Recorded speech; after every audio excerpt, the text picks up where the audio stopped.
and gentlemen. Is it working? If I could have everyone's attention, please.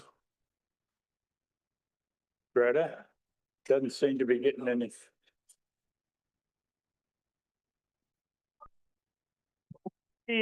Members of council, ladies and gentlemen, I don't think I'm getting everybody's undivided attention, so thought I'd just raise my voice a little bit. So first of all, thank you very much. I'll lower that now down. The clerk advises me, of course, it is now 7 o'clock, so I'm going to officially call this council meeting to order. And I would ask you please to stand and join with me in a moment of silent reflection, our national anthem, and I will be reading the traditional land acknowledgement.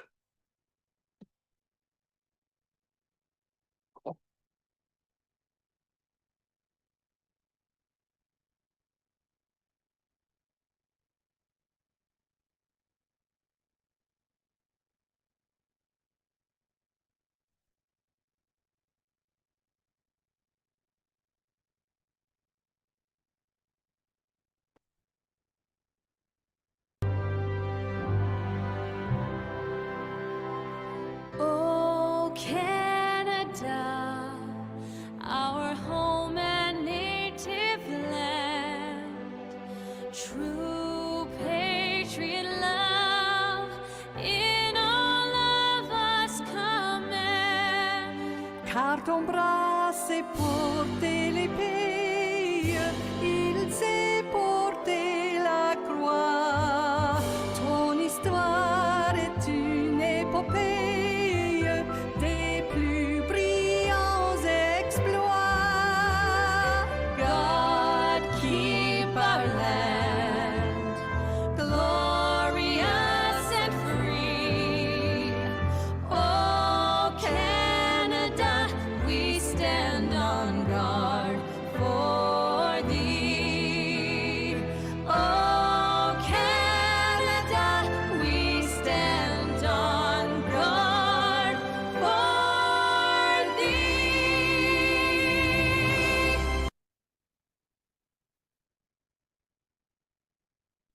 We acknowledge the land that we gather on is part of the treaty lands and territory of the Mississaugas of the Credit First Nation. We recognize the traditional territory of the Huron-Wendat and the Haudenosaunee people. We also acknowledge First Nation, Métis, and Inuit people who live on these lands today. We commit to working towards reconciliation. Thank you.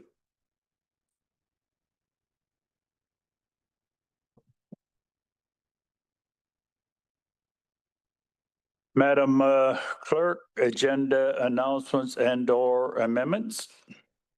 A couple of announcements this evening. A written submission was circulated to members of council in advance of tonight's meeting from Ibrahim Bag regarding agenda item 9.1, regarding staff report core 00925 vacancy of office, town councillor Ward 1. On Friday, May 23rd, a revised agenda was posted with the inclusion of 3 delegations relating to agenda items 9.1 and 9.2 that have been added as section 6 of tonight's agenda. There was also a minor amendment to bylaw 56/2025 within the revised agenda. Later on tonight's agenda, we have 2 statutory public meetings scheduled. The first meeting is with regard to Milton Heights Village residential rezoning. The second is with regard to Bayview Lexus Mattamy Brownridge Limited. During the course of the live meeting, members of the public in attendance will be given the opportunity to speak to this application either in person or remotely. To connect remotely, the dedicated phone number is 1-866-511-0021. And these instructions will be provided again at the point in the agenda that we'll be holding the public meetings, and information about how to connect remotely will be scrolling across the live stream video. Thank you. Thank you very much, Madam Clerk. And I might make mention just before we get to the disclosure of pecuniary interest that our clerk has been suffering from laryngitis for the last few days there. So there's a good chance I know that she may lose her voice very, a little later. Who knows with regards to how much talking she's got to do, but we've got our deputy clerk and we've already done backups to the backups to make sure that things run reasonably smooth here, and Greta would be filling in. But also you may notice that on my left-hand side where the CEO usually sits, he's away on holidays, but I got Christina Scott, acting CEO, that's part of the meeting here tonight. So I welcome that team as well. So Megan, be careful of that voice there, because you and I both do a lot of talking. I know that. So with that, members of council, are there any disclosure that any member of council has this evening? I'm not seeing any. Councillor Lee will be assuming this chair in just a very brief moment. And Councillor Lee also has a motion that she's going to be putting forward a little bit later on.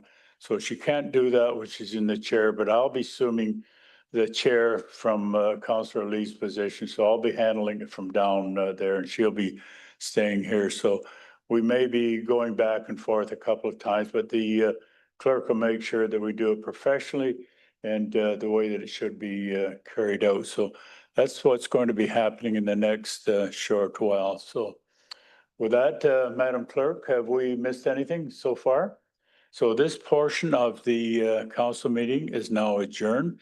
And Councillor Lee, if you would assume the chair, please. And it'll just take us a couple of minutes to get things turned around.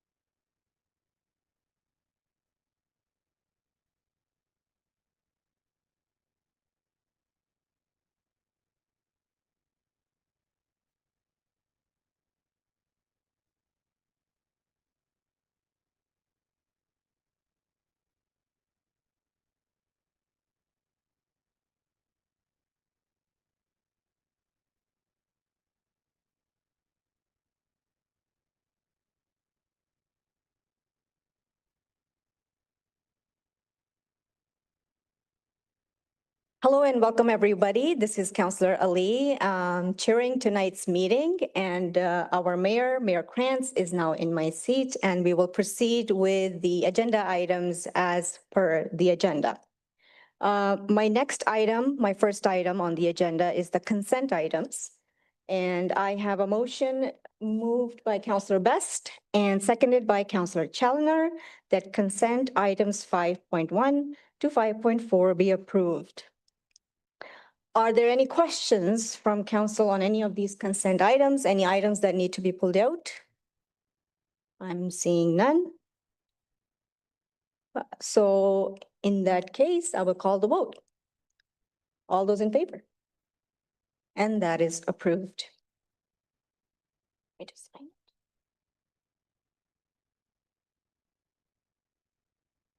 Okay, ladies and gentlemen, we are now going to move to the delegations part of the meeting, which is the exciting part. And we have today 3 registered delegates. And Madam Clerk, can you confirm if there are any more delegations? Okay, so we have 3 total. And in that case, I just wanted to remind everybody that we do the delegations first, and then the agenda items related to those delegations come afterward. And that is where council members will have opportunity to vote on them. So with that, I would like to invite delegation number 1, which is from Stacy Newman regarding item 9.1 related to vacancy of office, Town Councillor Ward 1. So I'd like to invite Ms. Newman to come up to the podium and turn on the button so you can speak and we can all hear you. And just as a reminder, you have 5 minutes for your delegation. You may begin. Your worship and members of council, Thank you for the opportunity to speak this evening. My name is Stacy Newman. I live in Ward 1, as do my husband and my parents. We've lived on the west end of town for almost 20 years, and my sister's family has lived on the east end of town since 2002. My family are active and proud Miltonians. I'm here this evening to speak about staff report CORS 00925 and to urge council to fill the vacant local councillor seat through a by-election.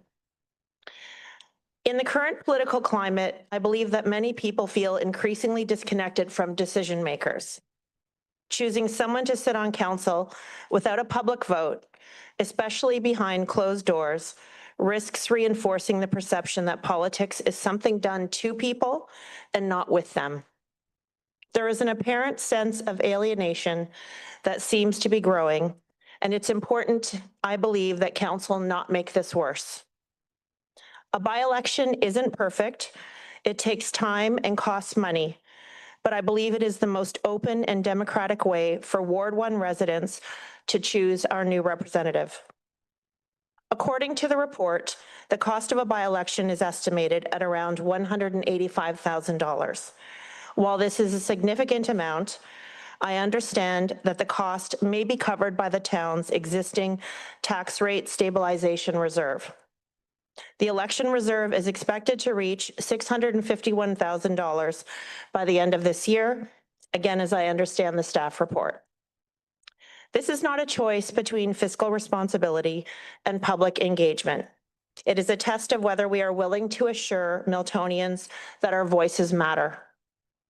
Staff have also noted the workload involved with the next municipal election set for 2026. That election is 16 months away.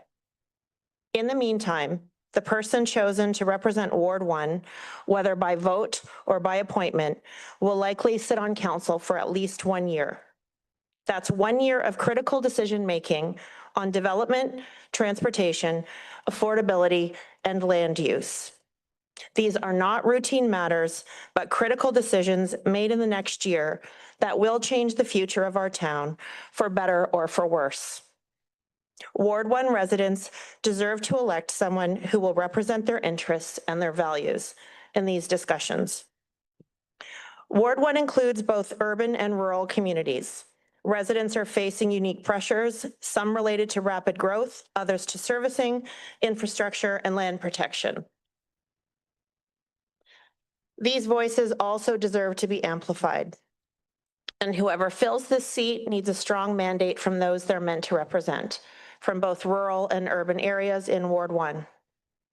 I also want to raise a concern that I have not seen reflected in the staff report. If council fills this vacancy by appointment, that appointee will become the incumbent in next year's election. That is a significant built-in advantage granted without a single vote being cast. I don't believe that is fair to other candidates, and I don't believe it's fair to voters. With respect, I disagree with those councillors who are advocating for an appointment and who have already suggested names, one of whom was the runner-up in 2022. Much has changed in Milton, and for that matter, across Canada and the globe since 2022.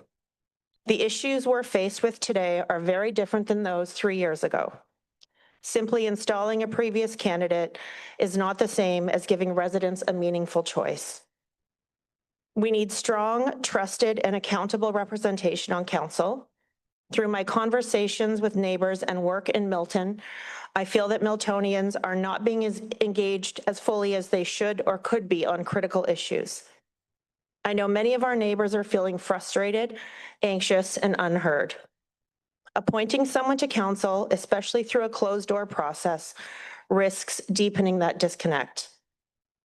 Finally, I'd like to address the staff report's reference to other municipalities that have filled vacancies by appointment.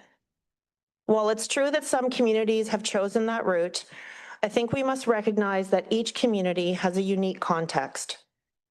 Milton is experiencing rapid growth and facing complex challenges that require active and knowledgeable representation from someone who lives within Ward 1.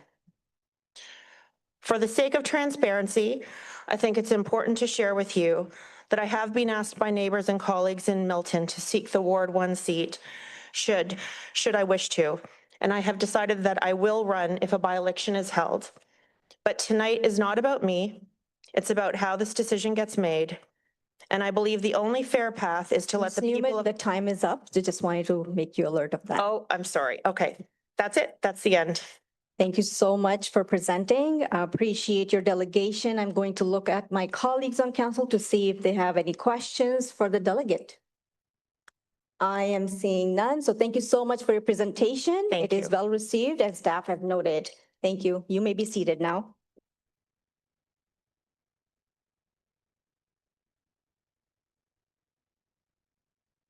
Okay, so we'll now move on to delegation number 2. The second delegation is from Jennifer Smith regarding item 9.1 related to vacancy of office, Town Councilor Ward 1.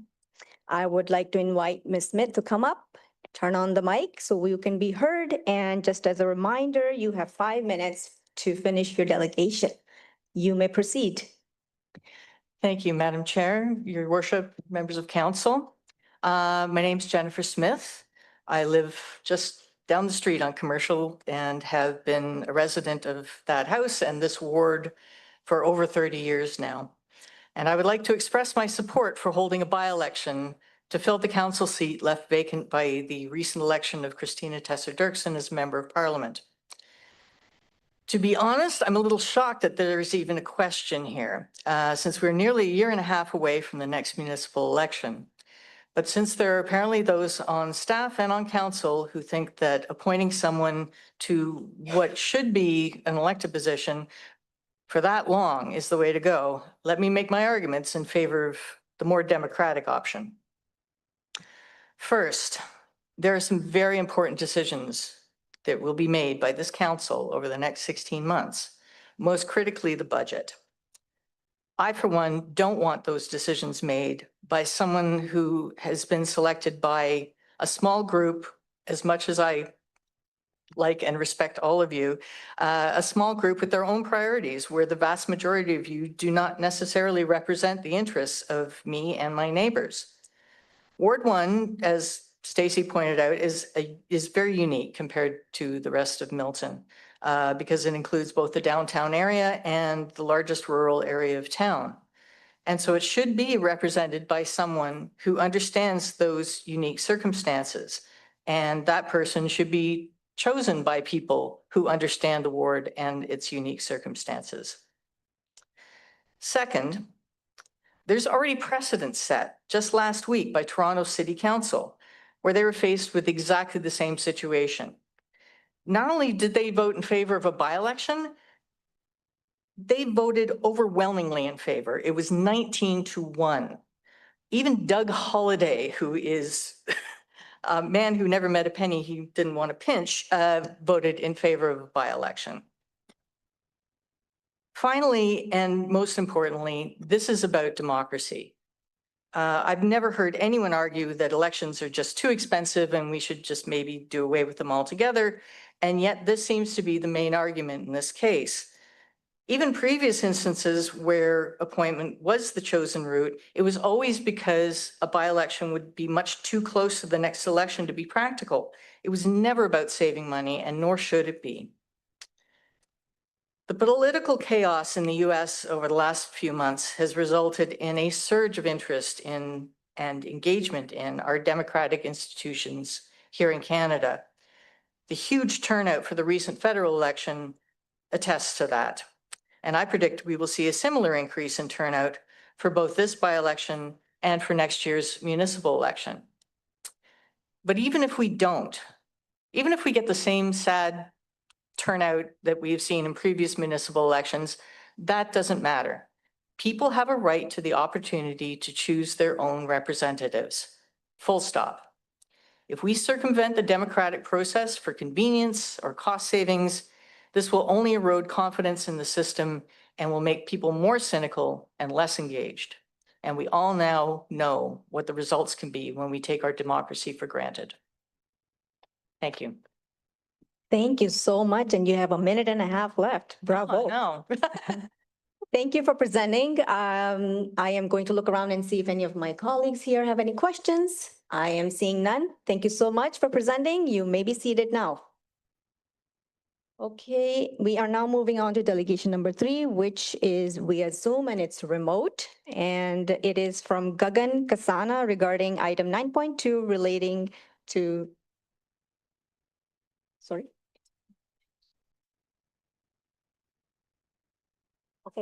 Okay, sorry about that. Let me repeat myself. The third delegation is from Gagan Kasana regarding item 9.2 relating to technical report, proposed plan of subdivision and zoning bylaw amendment applications by Brant Haven Fourth Line Inc. and 100968516 Ontario Inc. I'm going to ask our clerk if we have been able to connect with Mr. Kasana. Okay, I'm seeing a thumbs up. Hello, Mr. Kasana. Can you hear me? Hi, Councillor Ali. Hello. Thank you so much. You may proceed with your delegation now, and you have 5 minutes. Yeah, so I had come in the month of December, pointing out to the issues which basically highlighted the opening of the fourth line and the way basically the analysis was done for the proposed development here. So the traffic analysis, which was done which ran only 1 day in the month of September, and the proposed high intensity development, which was basically a multi-story building and townhouses, which are basically coming close to my house. So I had kind of pointed out to the issues and I had talked to the town planners also about it. And I had highlighted my reluctance of opening the fourth line because the fourth line, number one, it would increase the traffic in this particular area. And the proposed development, the way basically the layout has been done, it would increase the traffic in front of my house on the fourth line, because anybody from there going to 401, they would be basically traveling through this particular route and they would hardly use the Derry Road. And the way basically that whole layout has been done is that the park which has been proposed is on the other side of a canal. So people there, they won't be using that particular park. They would be kind of flowing over here. And our park is already small enough. It would increase the traffic in my area tremendously. So, and I know there have been basically recommendations to put speed countering measures and put a T-junction and all that. Well, we had 20 years ago requested the closure of that particular route because of some reason. And now there is basically this opening of this particular route on which there is basically a school and then all the traffic which would be flowing within the inner roads and not on the main road, that would basically definitely cause accidents in this particular area and increase the accidents. The proposal which is being given is that we need direct access for the ambulances and fire brigade. Well, then the Bravenhurst folks, they have to basically come out with a separate exit and entry plan. They can't basically rely on the fourth line. That is closed and this should remain closed. That's it. Thank you, Mr. Kasana, for your delegation. I'm looking around to see if any of my colleagues have any questions. Councillor Kalki. Thanks, Madam Chair. Just in response to that delegation, they're mentioning the opening or extension of fourth line. There is a median along Derry Road there. I just want staff to confirm so the delegate is aware whether or not that median would be removed. Through the chair to the councillor, no, that median will still remain in place, and the Cedar Hedge Road extension will be a right in, right out only off of Derry Road. It will not go through to fourth line. Awesome. Through you, Madam Chair. Thank you. Nothing further. Thank you for your comments, Councillor Kalki. Are there any other questions from any of my other colleagues of the delegate?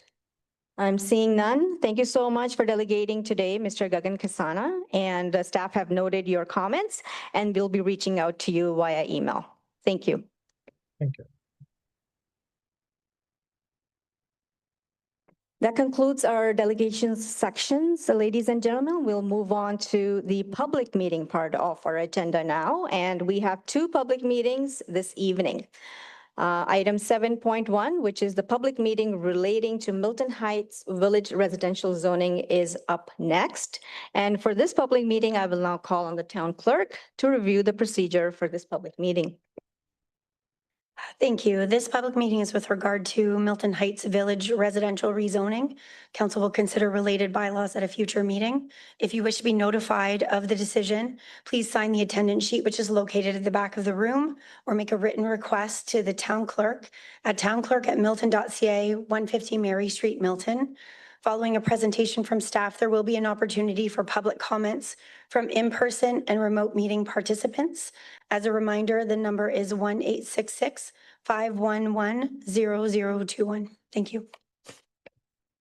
Thank you. Well, ladies and gentlemen, you heard the clerk describe the procedure for the public meeting. And with that, I will now ask staff to provide a 5-minute presentation on this report.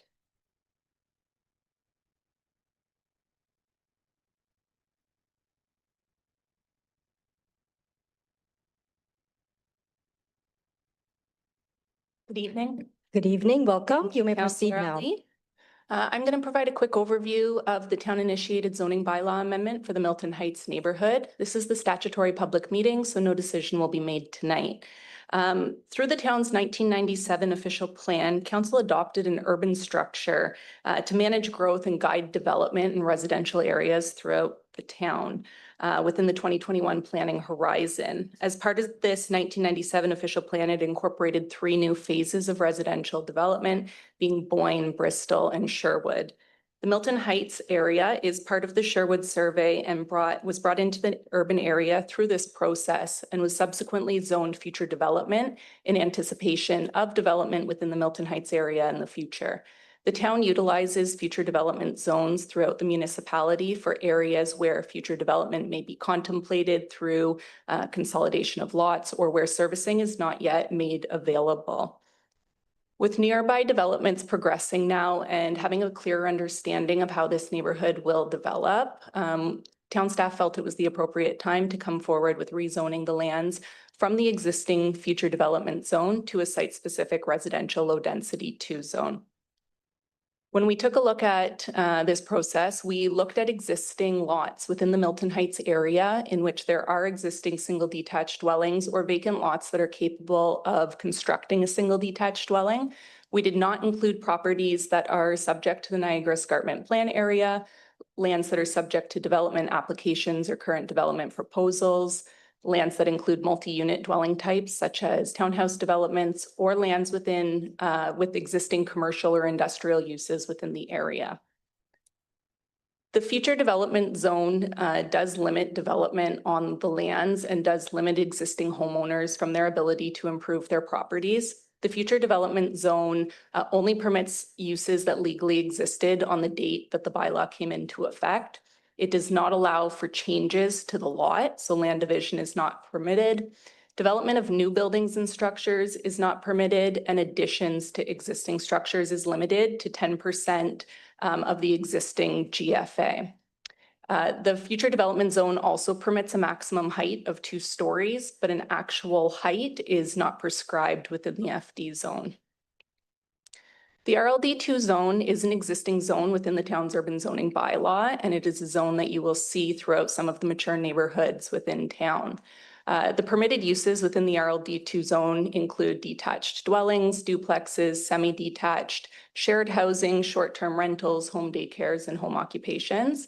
The RLD2 zone allows for a minimum lot frontage of 15 meters for single detached dwellings and duplexes, and 10 meters per lot for interior lots for semi-detached, or 11.4 meters per unit on corner lots.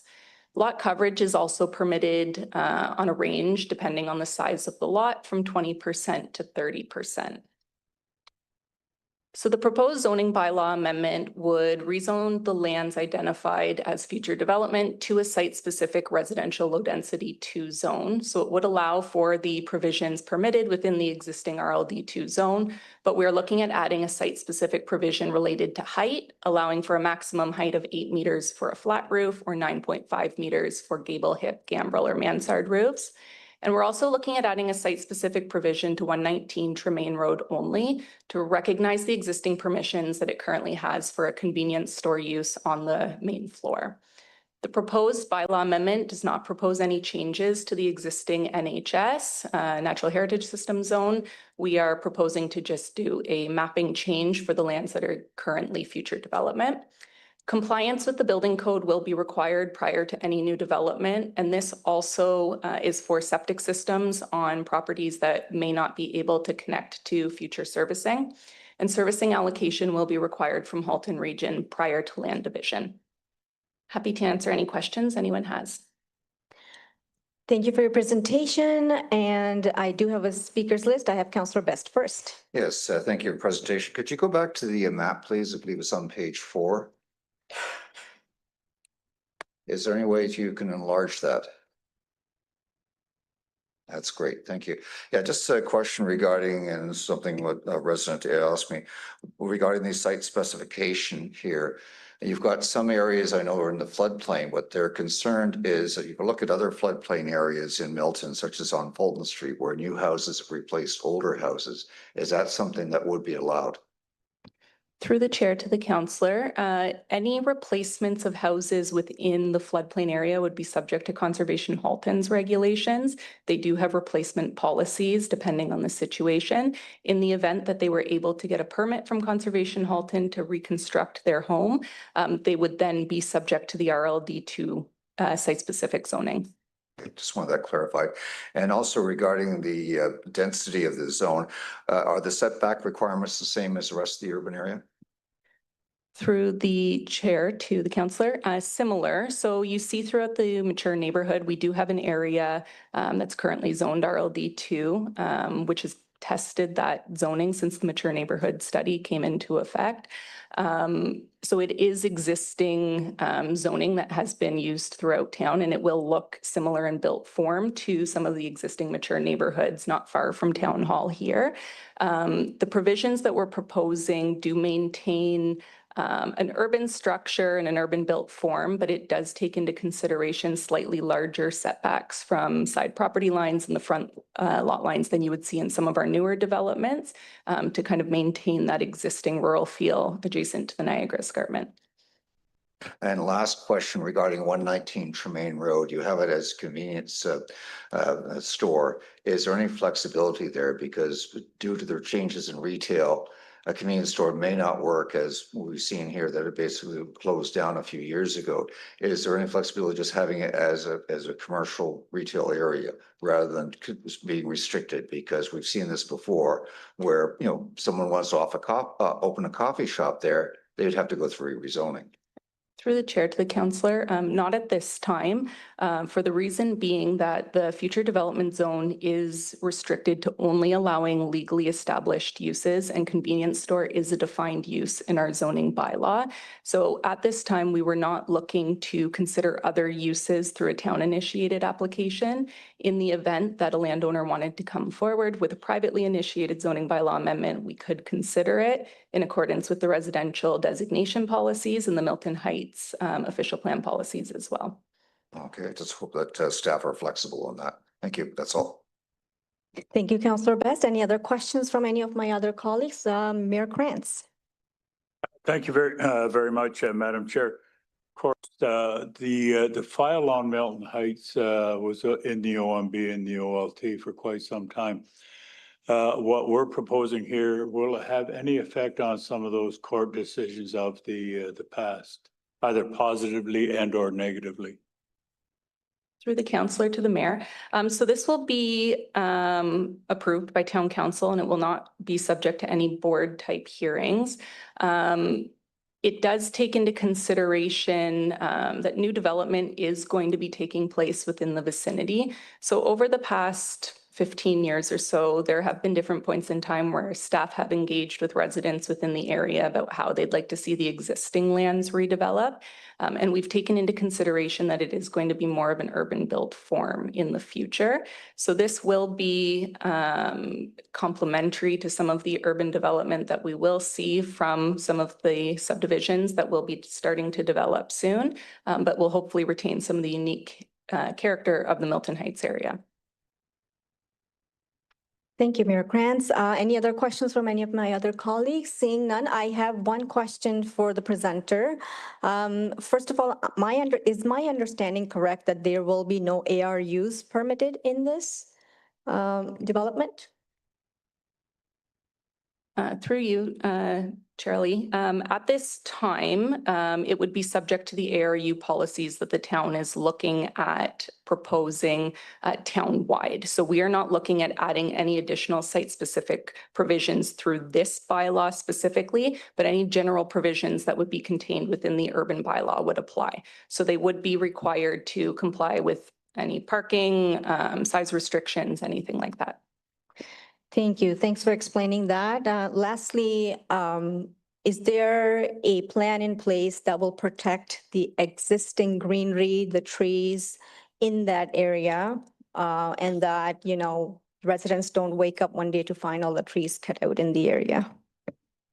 The town does not have a private property tree cutting bylaw. There are tree cutting bylaws with the region, subject to certain provisions, so those may apply depending on the situation. But through this bylaw, we're not proposing any restrictions in terms of retaining existing trees on existing properties. Thank you. Seeing no more questions, thank you so much for your presentation, and you may be seated now. Okay, so now we will move on to the delegations on this public meeting, and we do have a registered delegation and who we will hear from first. I am told by my clerk that Manuela Angelucci is in the audience here and wishes to speak in person. So I would like to invite you to come up and speak.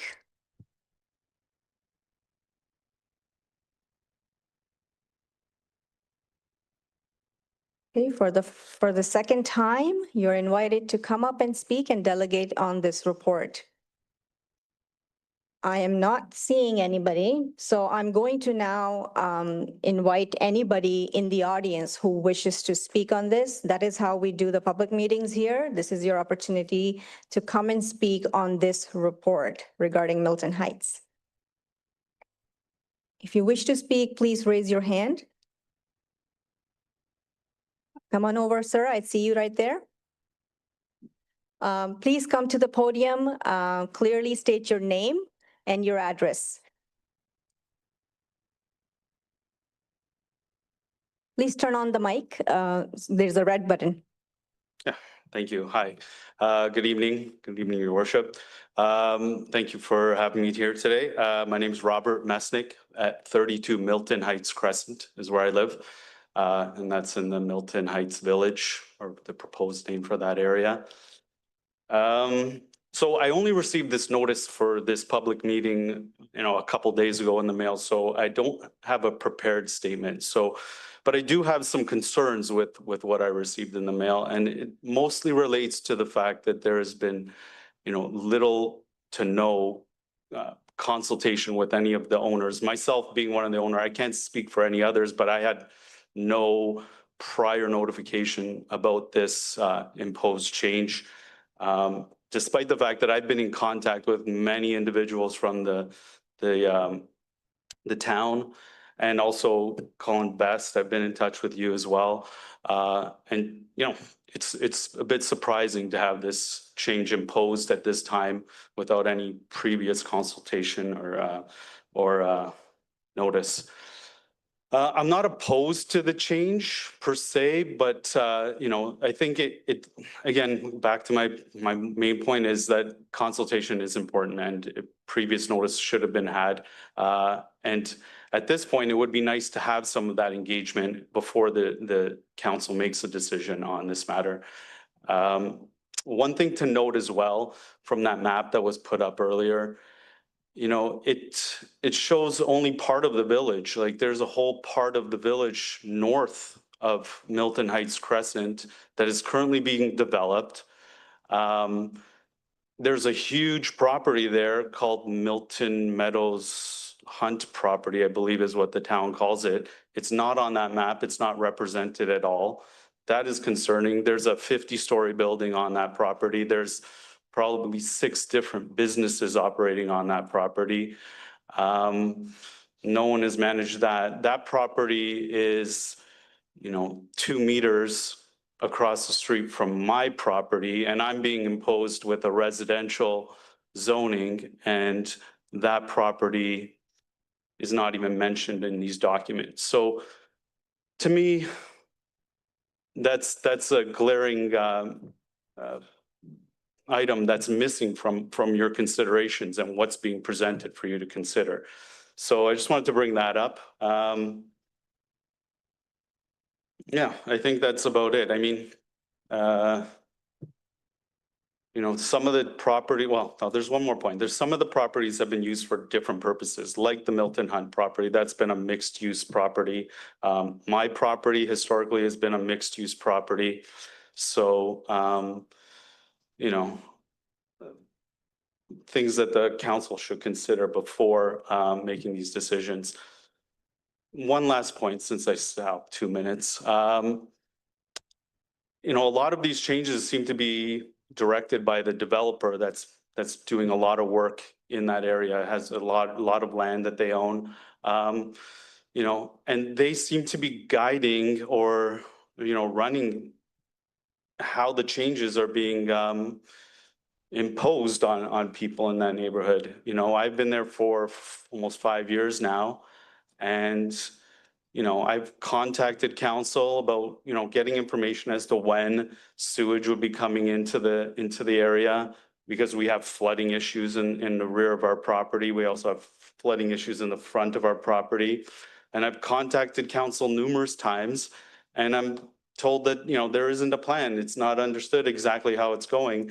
And then a couple months ago, we get notice from Urban Tech, the planning company, that Royal Park is going to be putting sewers in up Milton Heights Crescent, up the north and south portion of Milton Heights Crescent. But the part that, you know, bends, that makes it a crescent and bends out into Tremaine, Old Tremaine, is not going to be serviced. So Royal Park decides that they're going to put sewers in 80% of Milton Heights Crescent and leave 20% of the road without, you know, any kind of curbs or updates or anything. So, you know, it is concerning that the town is coming in and imposing these zoning changes and yet not considering the people that live there with minimum levels of servicing, like sewers, like curbs, like updated roads, a park. There is plans for a park, but, you know, when you ask about what are the plans for the park, nobody has any idea about what the park is going to look like, only that there will be a park there. So, you know, these are things that, you know, when you do a zoning change, you should have these things ready for the public to see. Just wanted to remind you, your Yep. time's up. Time's up. Thank you so much for Thank you. delegating. Please stay here. I want to see if any of my colleagues have any questions for you. I know Councillor Best has one. Yes, thank you for your presentation. Not a question to you, but to staff to clarify some of your current. So I'll have the question of staff later. Okay, perfect. Are there any other questions for the delegate? I don't see any. Thank you so much for coming and presenting. This is the opportunity. It is called a public meeting for that reason, for you to come and share your thoughts and concerns. Staff are making a note of your concerns and they will respond accordingly. Thank you. Thank you. I appreciate You may be seated.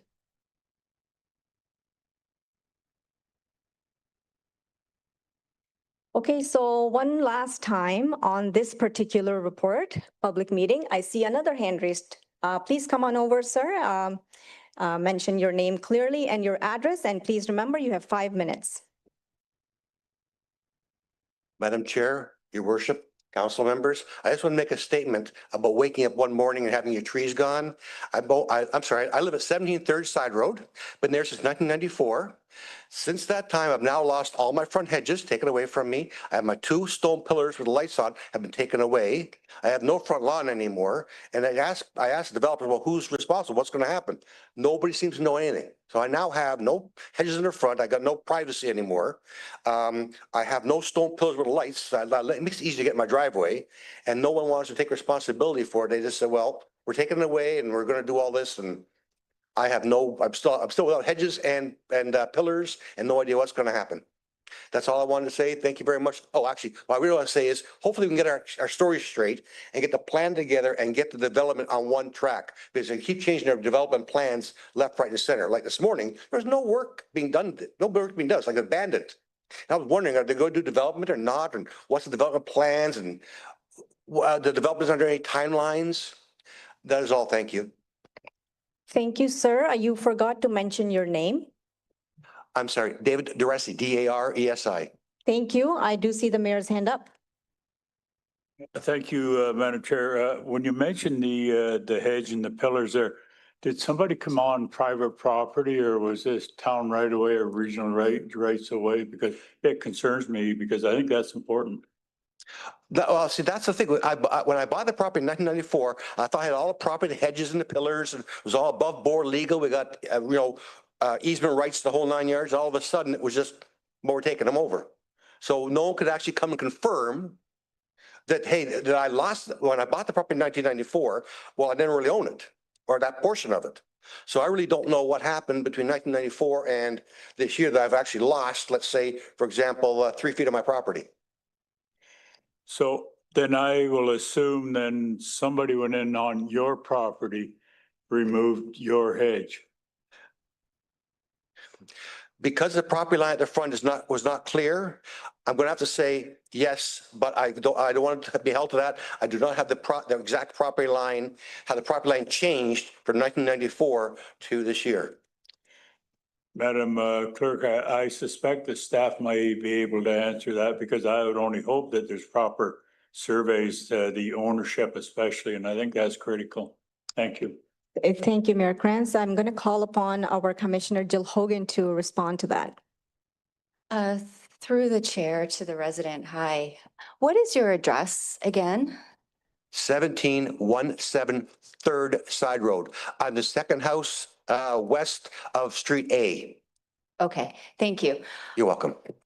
We will take a look into what happened there. It sounds like some interesting history, but I've been messaging with our Director of Engineering. She's going to be looking into this. We will contact you directly and have a conversation about exactly what happened there. Thank you very much. I just want because if my property is not, like, no hedges go up or no grass is put down, my property will devalue everybody else's property. So I'd like to at least get some grass or something put down so it looks like a front yard again. Thank you very much for hearing me. Thank you for your delegation. You may be seated now. So one more time, I'm going to look around in the gallery and see if there are any speakers. I do see another hand raised. Ma'am, please come on over to the podium, state your name and address, and please remember you have 5 minutes.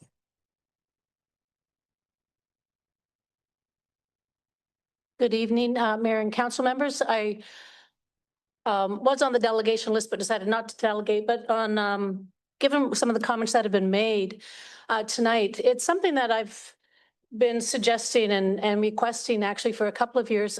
First of all, I want to say that I have found my counselors and actually Molly Kuchma, who was here earlier, very responsive to my request. So I want to kind of put that out there.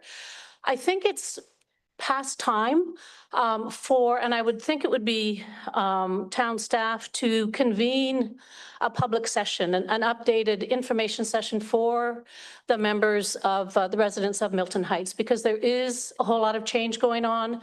And I know Councillor Ali, thank you for raising the tree issue.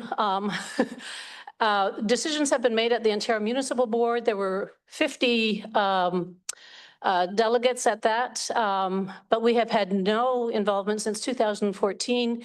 Since that time, our community park has been reduced in size yet again. It's and it's been moved, as has the stormwater management pond, which resulted again in our park being reduced further. We don't yet know where the 2 village squares are supposed to go. Unfortunately, the movement of the stormwater management pond is what resulted in, I think it was 50+ very old trees being removed essentially overnight. The whole image, the whole, scene of what was once just an incredible hamlet. First time I've heard it referred to as a village now. It's changed significantly. And I think that residents have a real interest in finding out what the plans are and what's going to be happening. So I've made the request before. I've made it in writing. We had suggested a community consultation committee.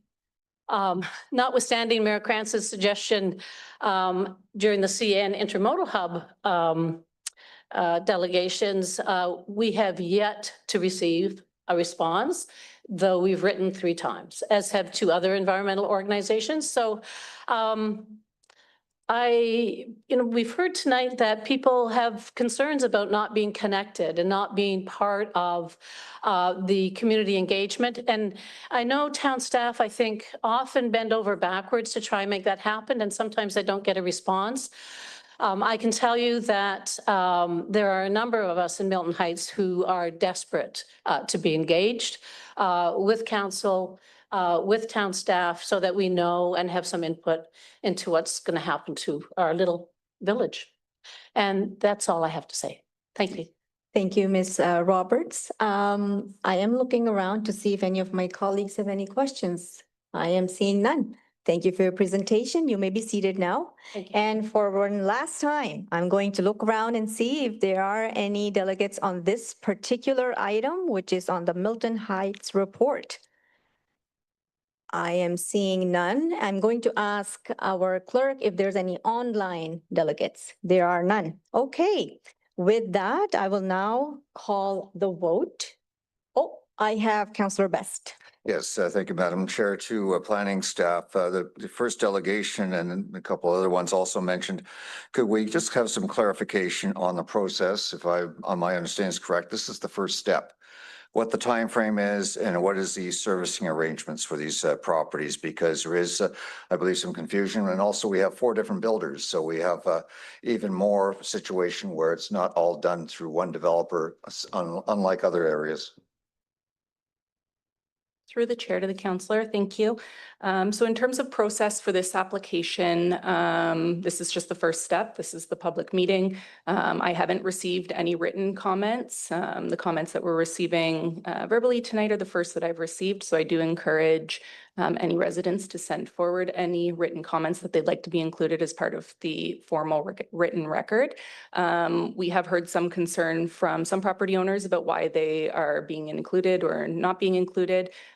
If a property owner wishes to not have their lands rezoned, they can submit in writing, and we have no concern with removing them from this particular process, but that would result in them possibly having to do a privately initiated zoning bylaw amendment at their own cost in the future, should it not be a town initiated application. So it is an option for some property owners who may feel restricted with what's being proposed.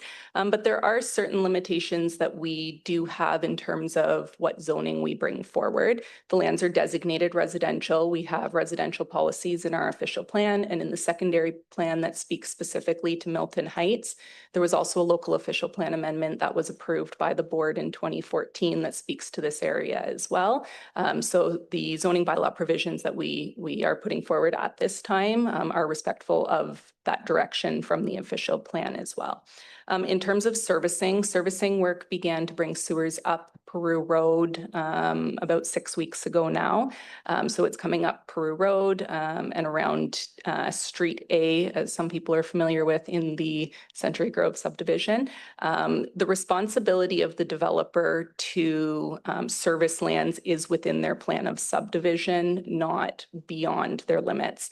There was reference to the Hunt property, and the reason that it was not included in this particular town initiated bylaw is that is an active subdivision file and zoning bylaw amendment before town council right now, or before the town right now.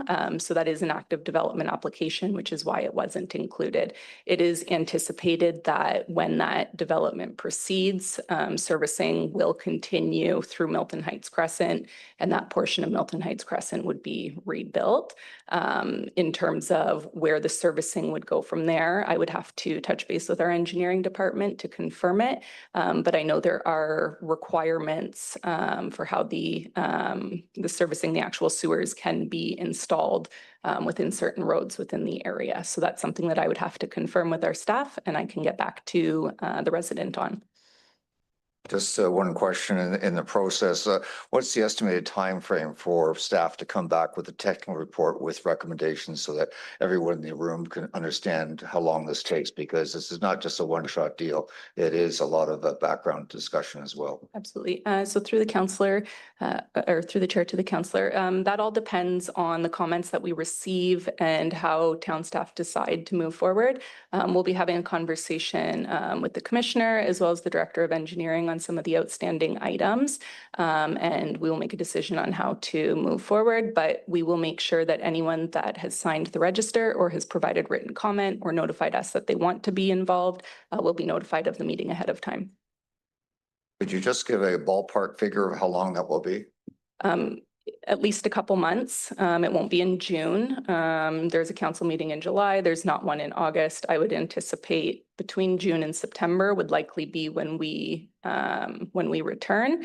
There are residents who have reached out who have put redevelopment plans on hold because they're not currently able to redevelop their properties based on current provisions without going through a minor variance or site-specific zoning bylaw amendment.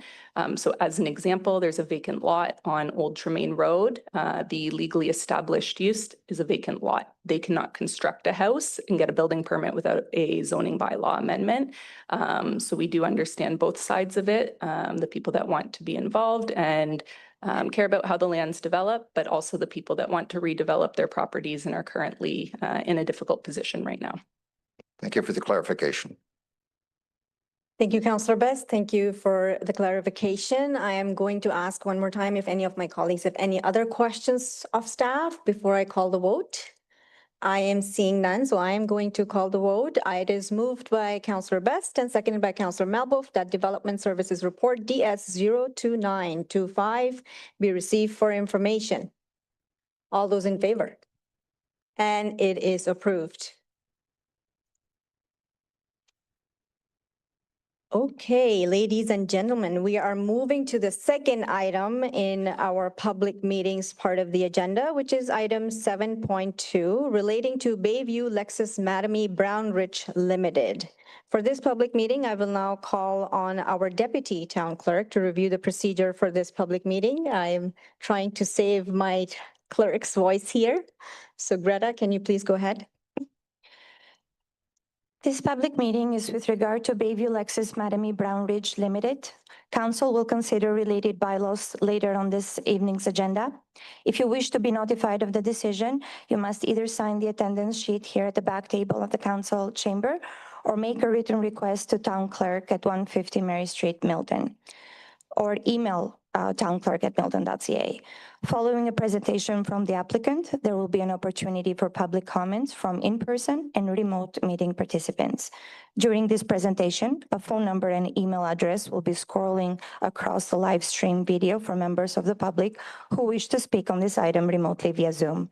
For anyone wanting to connect remotely to speak to this item specifically, you'll be given step-by-step instruction on how to enter and participate in the meeting via phone only. As a reminder, this phone number is 1-866-511-0021, and the email address is at townclerk@milton.ca. Thank you for that, Madam Clerk. With that, we will now ask the applicant to present a 5-minute presentation.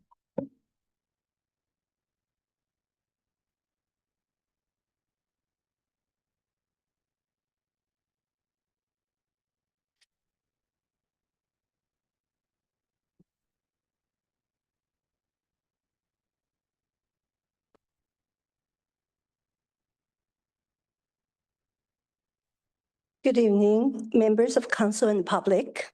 My name is Jessica He. I'm a junior planner with Cossack Urban Planning.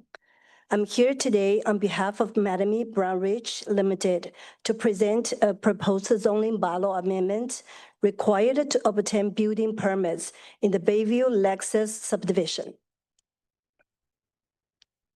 Next slide. Oh, I have. The current site-specific zoning was approved in 2021 and 2022. The lots are registered.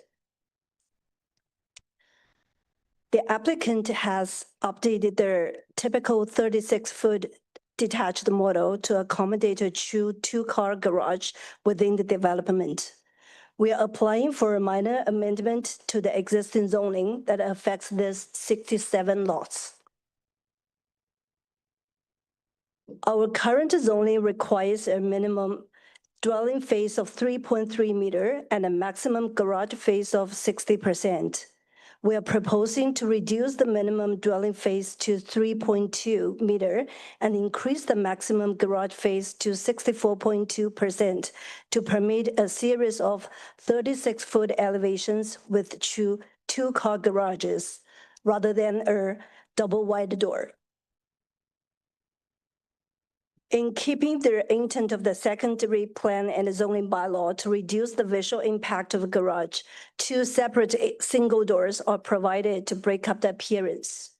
The garage does not project closer than the main wall, and in some elevations, a second floor balcony projects closer to the street to further diminish the garage appearance. The change is minor and allows for homeowners to park a second car in the garage, freeing up on-street parking and making additional dwelling units more achievable. Since the individual lots have been created through the registration of subdivision, rather than proceeding with 67 separate minor variance applications to the Committee of Adjustment, the application is seeking an additional zoning bylaw amendment to address this deficiency. Thank you very much. Thank you for your presentation. It is always good news when we see the garage space being increased and nobody has to go from the back side of the car. Okay, so I'm going to look around and see if my colleagues have any questions from the presenter. I see Councillor Kalki first. Yes, thanks, Madam Chair. You stole my thunder. Exactly what I was going to say. Street parking is definitely a concern, and the community in Ward 3, it's nice to see this amendment being brought forward to accommodate additional space for vehicles, which a lot of people in Ward 3 have. So thank you for that. Thanks for your comments. Any other comments or questions of the presenter? I'm seeing none. Thank you so much for presenting, and we will now go to the delegations. Well, my clerk tells me that there are no registered delegations on this public meeting on Bayview Lexus Mattamy Brownridge Limited. I am now going to see in the audience if there's anybody who wishes to speak on this agenda item. I am seeing no one. Okay, so I hope the clerk has noted that. With that, I'm going to one last time look around in my council horseshoe and see if my colleagues have any last comments or statements to make. I see none, so I will call the vote. It is moved by Councillor Challoner and seconded by Councillor Best that staff report DS 02825 outlining an amendment to the Town of Milton zoning bylaw 016-2014 as amended to facilitate the construction of 67 single detached dwellings with two-car garages be approved, and that staff be authorized to bring forward an amending zoning bylaw in accordance with the draft bylaw as attached as Appendix 1 to report DS 02825 for council adoption. And further that the Commissioner of Development Services forward this report to the provincial ministers of Health, Education, Transportation, and Infrastructure and Metrolinx with a request to review and plan for future Milton District Hospital, school, and transportation expansions. Okay, with that, I'm going to call the vote. All those in favor? It is approved.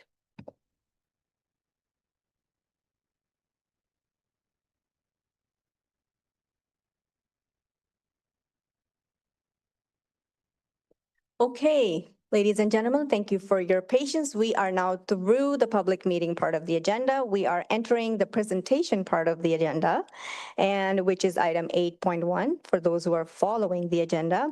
It is the 2024 annual report and financial statements. And we have one presentation this evening from Trevor Ferguson, Partner Audit and Assurance Deloitte. And once the presentation is done, there will be an opportunity for questions and comments from members of council. You may start now.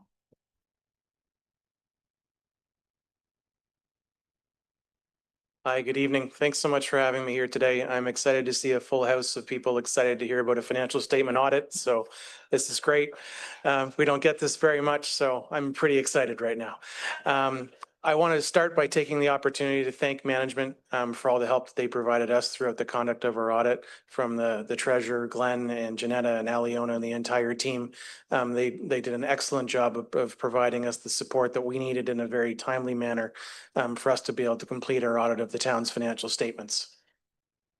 A quick reminder in terms of what the scope of our work is, and that is that we are required to provide the town with an independent auditor's report.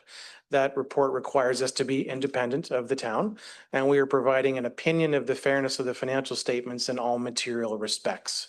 So when we refer to all material respects, it means that we're not testing every single transaction that takes place over the course of the year.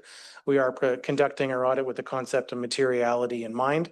So we're using sample sizes and calculating thresholds and things like that. Happy to report that we did not identify any misstatements to bring to the attention of management or council today. There are a number of risks in our file. That's because we follow a risk-based audit approach. None of the risks that we had were unusual and were quite consistent with what you would see in any other municipal audit. As I said to management, this was kind of a in-between year, if you will, in terms of our audit. Last year, there was a big adoption of the asset retirement obligation standard, which management did a tremendous amount of work to be able to implement in the financial statements. And as you know, the town's going through a rather significant ERP implementation right now. So next year's audit will change the scope of our audit and the way in which we do our audit with the town in terms of some of our testing that we perform around conversion of data and internal controls and things like that. We have no internal control weaknesses or deficiencies to report to the committee.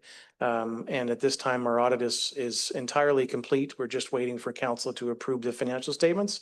Once that happens, we can complete our subsequent events procedures and ask management to sign the manager representation letter. So with that, I'm happy to stop and simply take any questions you may have. Thank you so much for your presentation. I'm going to look around and see if any of my colleagues have any questions of the presenter. I am seeing none. So thank you so much. And you are right, the gallery is full because of the audit report. Thank you. Okay, with that, I am going to read the motion. And once I read the motion, I will ask again if any of my colleagues have any comments, and then I'll call the vote. It is moved by Councillor Challoner and seconded by Councillor Malbouf that the draft audited financial statements for the town of Milton and boards be approved.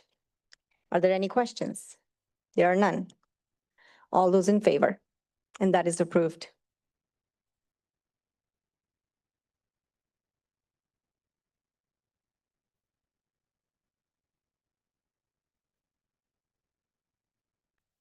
We are now moving on to items of consideration, and which is a item that interests a lot of people here.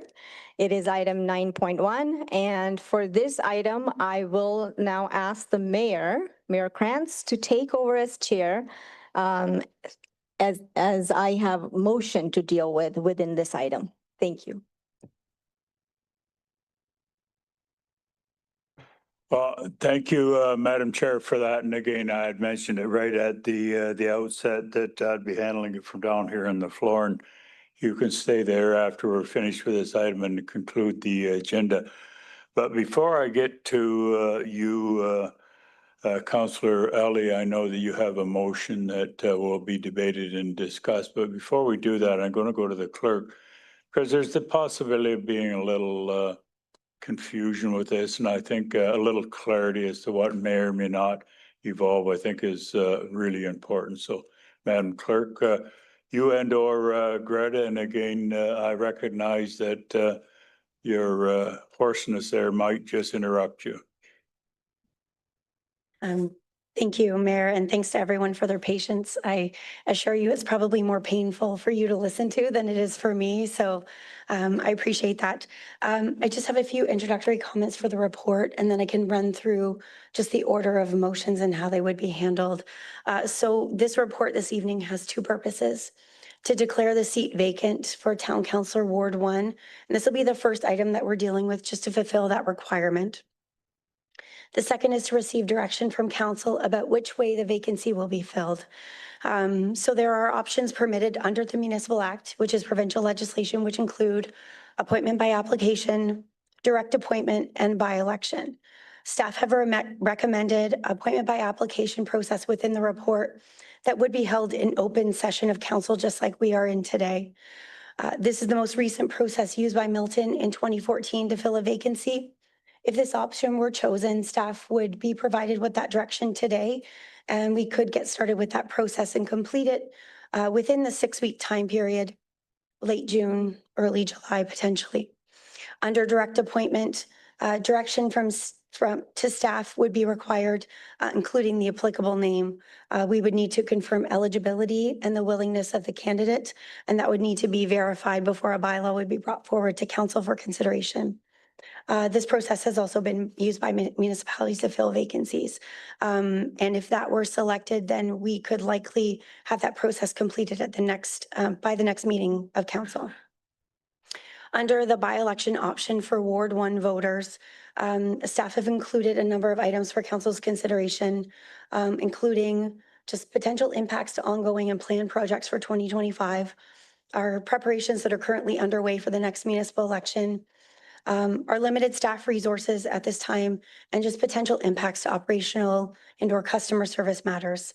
So under the scenario for a by-election, the Municipal Act does state that the town clerk is responsible for fixing the date of the nomination day, not less than 30 days and not more than 60 days after the by-election bylaw is passed.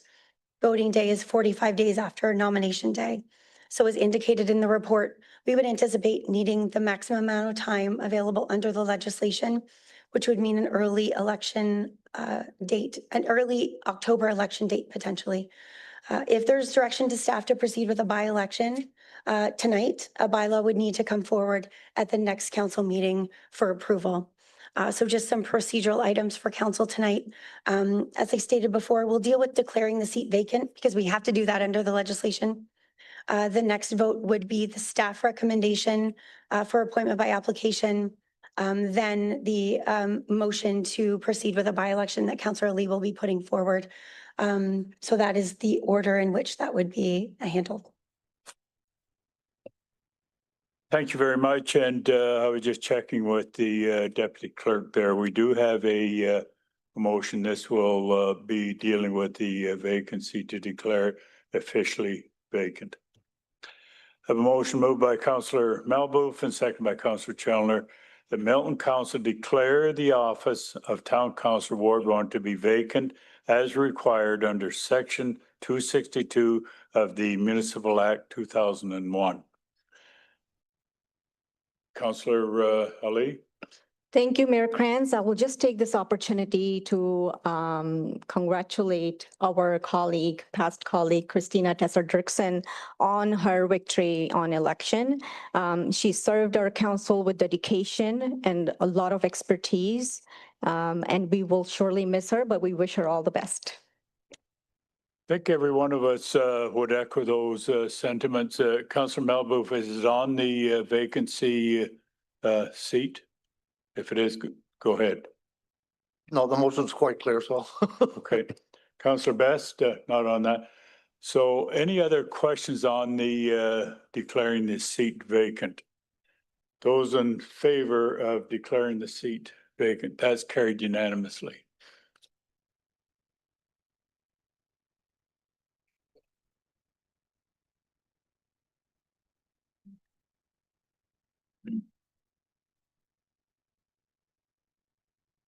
Okay, this is where the clerk was very helpful in dealing with the order of business. Booth, second by Councillor Chandler, that the town clerk be directed to proceed with the appointment by application process to fill the vacancy in accordance with the procedure set out in Schedule A to this report. Now, you'd also heard me mention there that I'm well aware that Councillor Ali has got a motion at the appropriate time. But right now, we're dealing with this and this alone. Okay, so Councillor Malboof, I had you first, and then Councillor Best, and then Councillor Chandler. Rick, go ahead. Thank you, Mr. Mayor. I'm happy to move the motion, and I'll be supporting the staff recommendation to fill the vacancy in Ward 1 via appointment for a number of reasons. First of all, the costs. I do not see the sense in spending $185,000 to $200,000 to hold a by-election to elect someone to serve for approximately a year. The earliest an election can be held is October the 6th. Next year is an election year, which means we become a lame duck council approximately in the spring or early summer of 2026, which means the replacement will be serving for approximately 10 months. A replacement councillor would attend between 8 to 10 meetings during that time. At the cost of $200,000, that comes to $20,000 of taxpayers' money per meeting. Now, some will say the cost of a by-election is money well spent, and that is easy to say when it is not your money. The easiest thing to do is spend other people's money, and politicians are masters at doing that. As elected officials, we have a responsibility to ensure that the tax dollars we collect and are entrusted with are spent in an effective and responsible manner. The spending $200,000 on an unnecessary and unwanted by-election that approximately 5,000 people will participate in meet that criteria? I think not.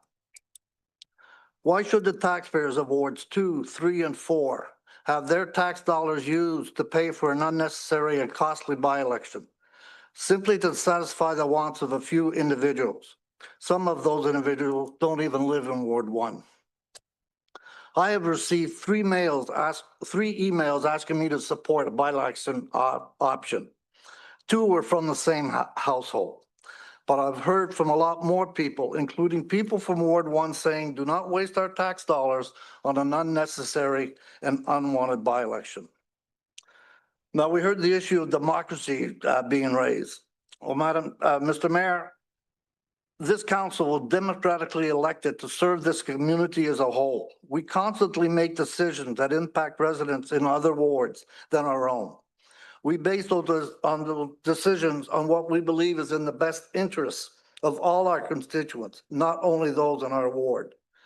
And what we are doing here tonight is no different. Do we vote for what is in the best interest of the community as a whole, or do we vote to appease a small group of individuals who may have their own personal agendas? Now, this is not the first time Milton has faced this situation. A few terms back, we had a similar situation, and the council of the day, of which I was a member of, chose to appoint an experienced former councillor to fill the vacancy seat. And there was no public outcry, no voter anger, no riots in the streets because of our decision. Taxpayers agreed that that was the most reasonable and cost-effective manner to fill that vacancy seat. And that is the same situation we are facing tonight. Now, above the monetary cost, there is the impact a by-election would have on staff time and town resources. A by-election would significantly impact the ability of staff to provide town services while at the same time conduct this by-election. If we were to opt for a by-election, this would be the 4th election in 18 months for the residents of Ward 1. In the 2022 municipal election, we had a 29% voter turnout, and that was a full-fledged municipal election, which included a tight mayor's race. Only 3 of 10 eligible voters bothered to come out and vote. So what can we expect the turnout to be for this by-election? Again, the 4th election in 18 months in Ward 1, who I would suggest those residents are currently suffering from election fatigue. Now, and finally, there are a number of qualified and experienced individuals who have shown interest in filling the vacancy. If we support the staff recommendation and appoint, not only will we save Milton taxpayers a couple of $100,000, But Ward 1, which has been without a local councillor for over 4 months, could have representation in this chamber within 30 days.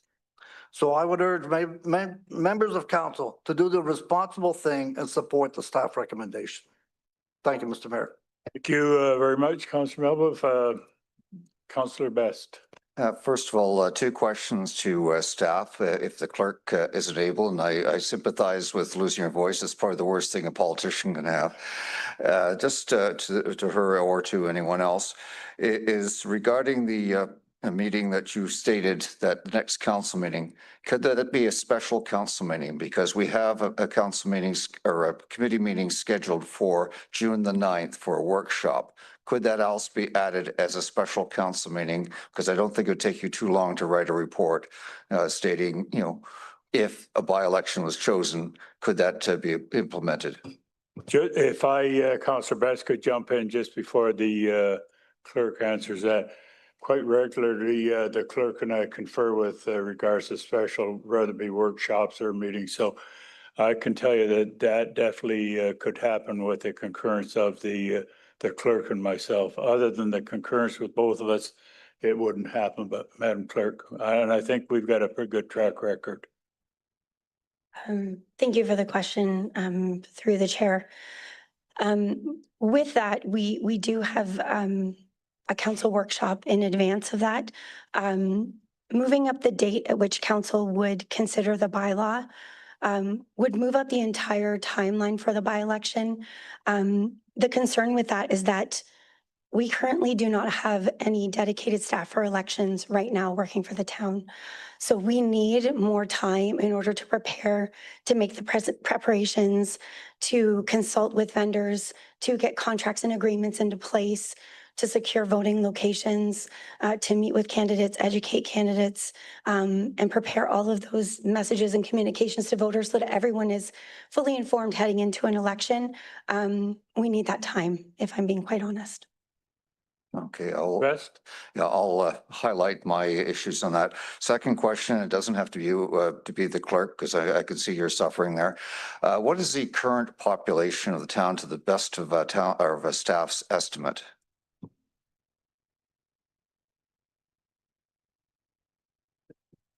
Now, I'm not sure, Madam Clerk, whether you have that or not, but I believe Jill probably is more capable of coming reasonably close as those estimates. So Jill, if you would.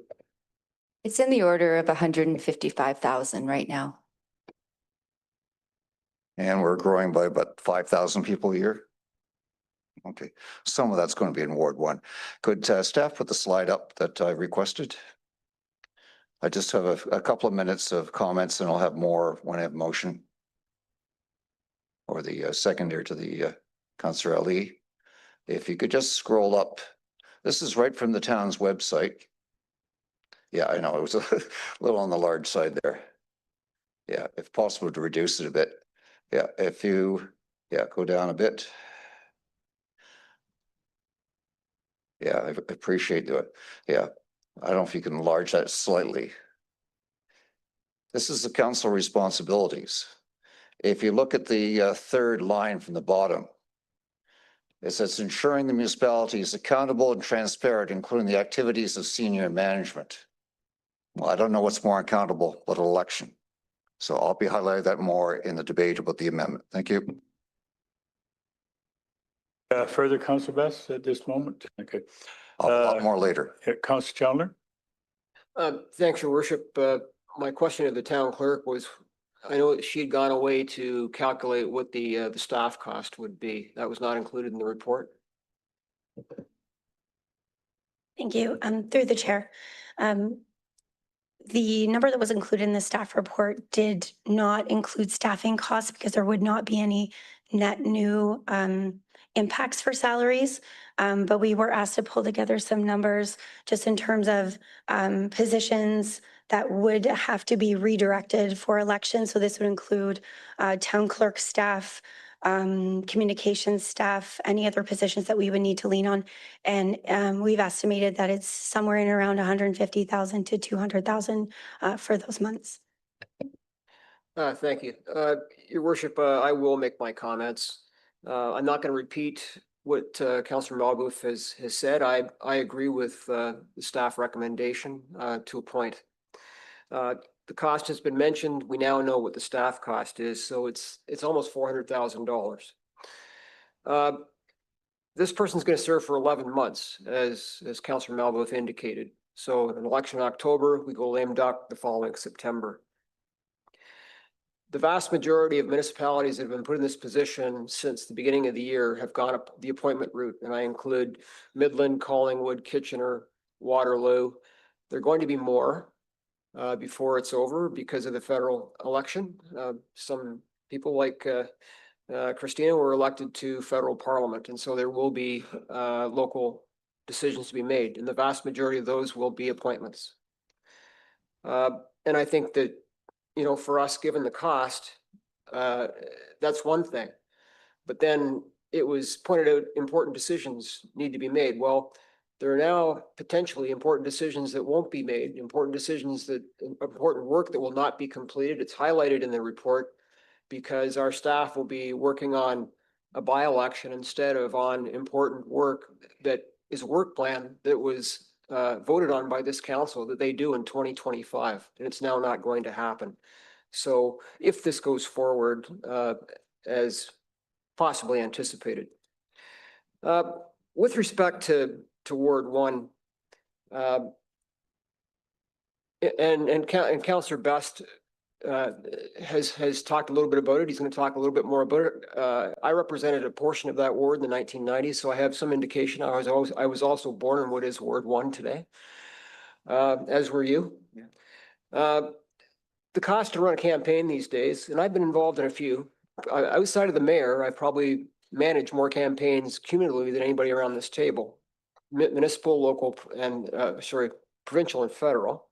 It's going to cost at least $10,000 for somebody to put their name forward, realistically, to run that campaign, to sit in the chair for 11 months. That's not a very good return. And as a result, I think that you're not necessarily going to get all the best candidates you could have. An appointment process is a public process. It's not a process that is made behind closed doors. Anybody can apply. It doesn't cost them anything, and it costs the town very little as well. And as Rick has pointed out, that person will sit in that chair longer than an elected official will, and that's pretty important. And so I just, ask you to think about that, because what do we know that a whole bunch of municipalities in Ontario apparently don't know, because they've already made appointments, and there are going to be more, and I know where some of them are, and so do you. So I think that I understand the importance of democracy very, very well. Been involved in it since I was 14. But this is not a very gracious thing for somebody to have to enter into who wants to be a candidate at $10,000 minimum. And I think that everybody deserves the opportunity to be considered. There's no advantage for sitting in that chair for 11 months over somebody who has yet to sit in that chair. I think we all understand what has happened with the media landscape in this community. We also understand what the voter turnout has been in this community historically over the last 25 years. It's nothing to write home about. There's no advantage. Do we need somebody to help us make some decisions? Yes, we do.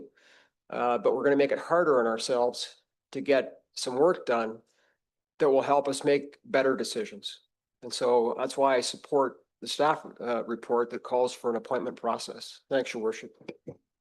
Councillor Chandler, Councillor Marshall. Thank you. I do have some questions just about the appointment by application process that I'm looking for some clarification on. I understand Appendix A, if we can just look at Section 2F and G.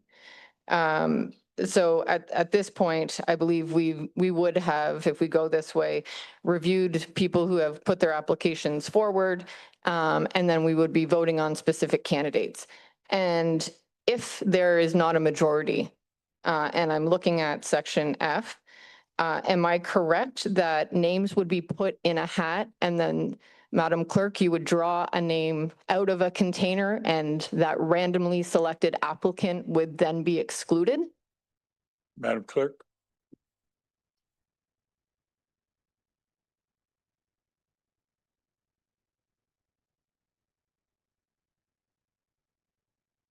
Okay, just reading the section there, thank you, through the chair. So for the voting, it is what they would call a runoff vote. So it would depend on the number of applicants that we had. So through the rounds of voting, then those that did not receive any votes would be eliminated. So this would be in the event that there would be a tie, or you would have tied voting within members of council. Yes. But am I correct that if that was a situation, then someone would be excluded by simply drawing a name from a container? Correct. And so I appreciate that there is a cost that does come with a democratic process, but picking someone's name to be excluded from a container is simply not something I can get behind. Okay, thank you for that. Councillor Kolke. Thanks. I'll have more to say later on at the. Yeah, okay. Yeah. Councillor Lee. Thank you, Mayor Krantz. It's not a secret where I stand on this matter. And I know a lot has been discussed about the cost and the time and why this is the right thing to do. Can Glenn confirm for me that the machines that we will use for this election will be rented from Elections Ontario? Yes, Madam Clerk. Madam Clerk. So there is a report later on this evening, just in terms of voting methods. So with the previous municipal election, the e-poll books, which are the laptops, came through Elections Ontario. And then we source them through a vendor, which has been used by other municipalities and potentially the province. Good to know, because I know the feds don't use those machines. They do it everything by hand, which is ridiculous. But that's besides the point. Having said that, Glenn, the source of this funding will be from a reserve fund. Am I correct? That would be staff suggestion that we'd use tax rate stabilization, but it would ultimately be the choice of council as to the funding source. Okay, so what I understand is that the reserve fund are taxes that are already paid by the residents. They are in the reserve for that reason. And am I correct in estimating there being 651,000 by the end of this year in the elections reserve? So twofold question there. So yes, the projected balance of the election reserve is 651,000, and that one is funded primarily from property taxes each year. With the strategy being that we take the expected cost of the next election and spread it over 4 years to get rid of the annual volatility from a tax rate perspective. The amount in the rate stabilization could be from a number of different funding sources, including things like user fees or, savings as the town comes across them. But they are very much within the discretion of council as to where to apply them. And as the name implies, it is for the taxpayers' benefit ultimately in whatever way council sees the best fit of. Thank you. So there you have it, folks. It is the will of the council to use the reserve funds in which way we deem appropriate. They are there for one-time use for special situations, which obviously is a by-election in this scenario. And one last thing, I know that there was mention of staff time being taken away from many things that they're supposed to do while they prepare for elections. And I find that very strange because as I was of the mind that our staff are always prepared for contingencies and changes and being able to quickly maneuver and pivot into different directions should there any such instances arise. So my question is, for this brief 3-month period, how come there are effects on our existing services so much that it is a deterrent for staff to support a by-election? To our acting CEO, Ms. Scott. Thanks for your worship. I'll save Megan's voice on this one a little bit. Great question.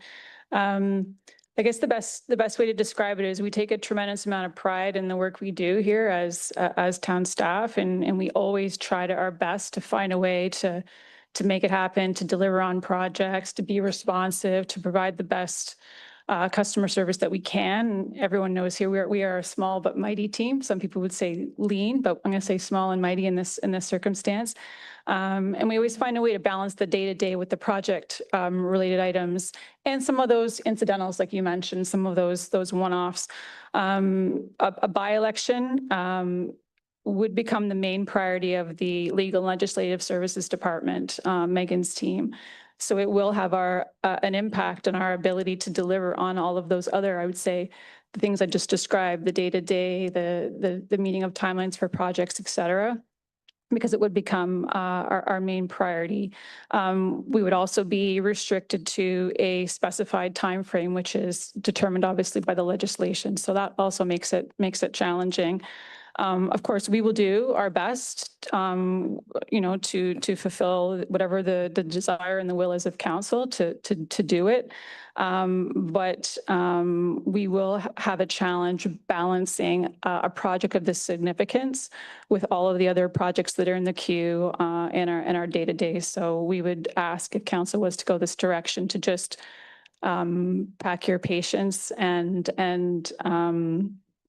there will have to be some sort of give and take on the other side, but we will always continue to do our best, if that makes any sense to you. Thank you. That is reassuring. And really, I had no doubt in my mind that our staff are world-class, even today we heard from the auditors how impressed they are with our financial team. So I know that we have best of the best when it comes to our staffing.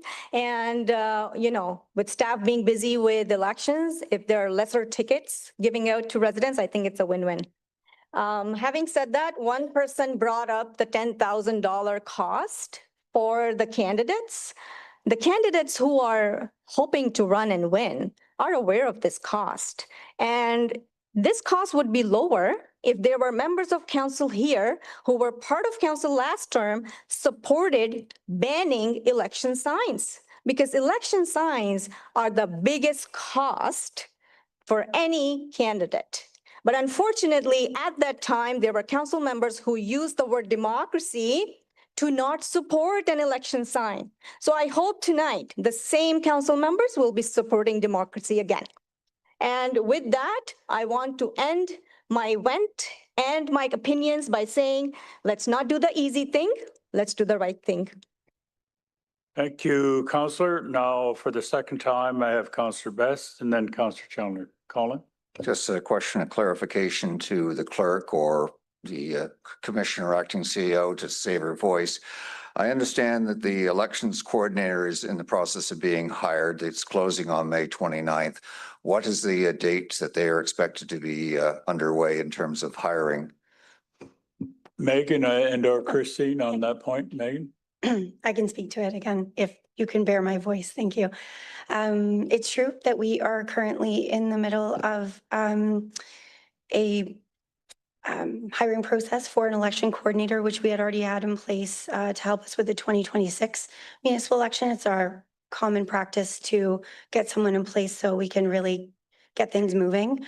That will close. We will have interviews early in June. It's hard to determine once you start the hiring process what that's going to look like.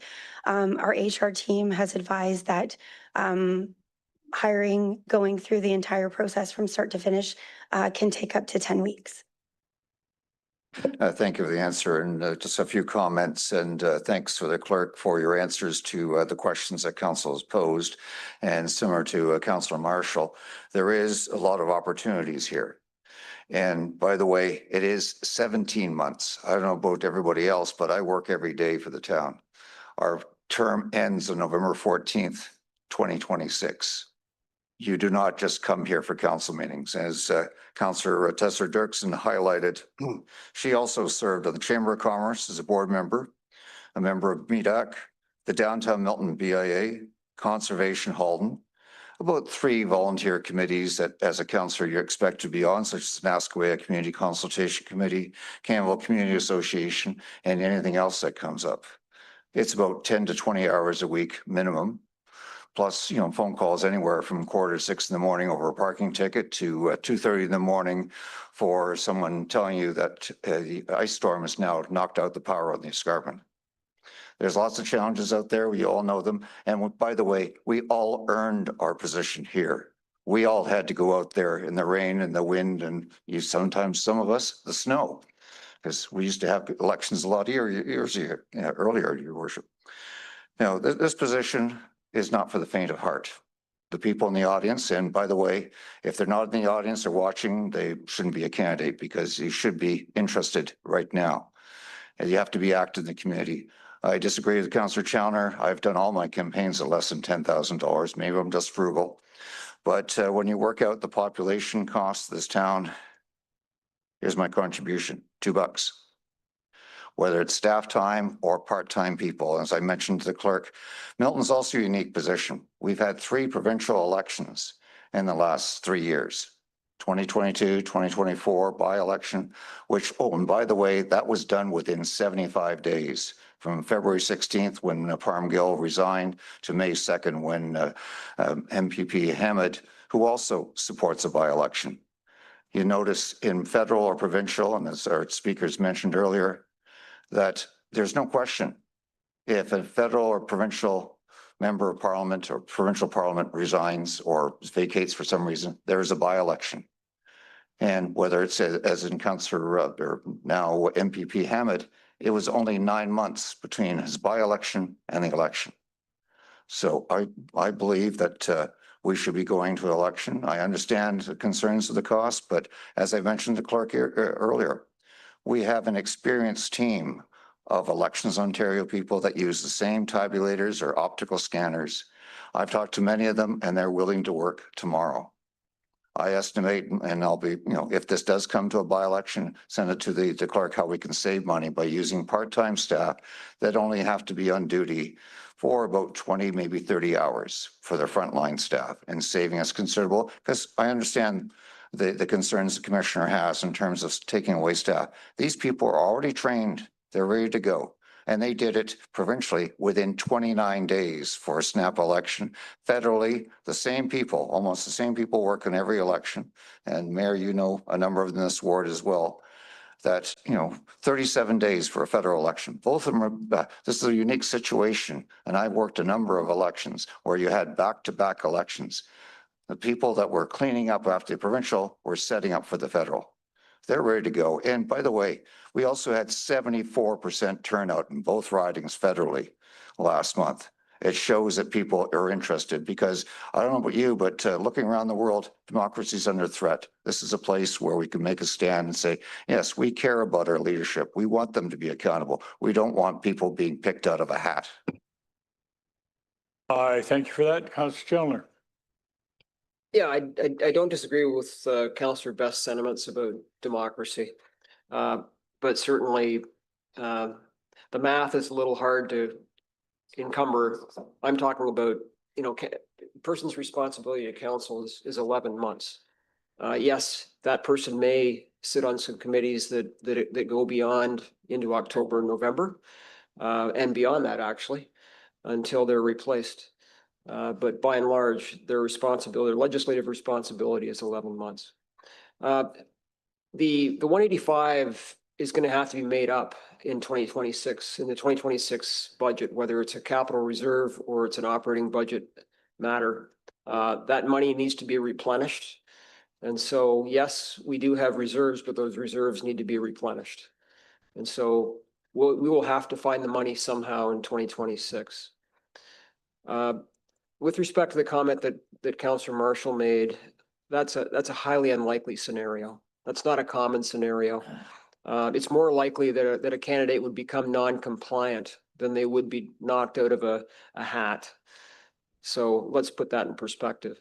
But I understand the comments of my colleagues. I don't disagree with their concerns about democracy, but the fact of the matter is, the rest of the world as we know it in the province of Ontario with other municipalities as they're moving in the direction of the appointment because of the time left to serve and the cost in our current environment. but I appreciate the comments. Thank you, Councillor Lee. Mr. Mayor, may I request a vote to be called now? Yeah, I don't want to cut off the debate. I want to make sure that everybody has his or her say for sure, but you know, and again, I want to make sure that, because I do have comments too, and of course, that's the reason why I'm in the chair. You know, and not to suggest saving the best for the last, far from it, but a good chairperson will reserve, you know, until the very end, until everybody has his or her say. So anybody else got anything on this motion? And I think you're fairly clear on what the motion is. That's the support staff recommendation. So I want to be very clear on that. But unless anybody else has got anything to say, I'm going to call for a recorded vote to start with there. A lot has been talked about the almighty dollar. I don't care how you cut it. It's taxpayer dollars. We got to spend it wisely. And you've heard me say this before.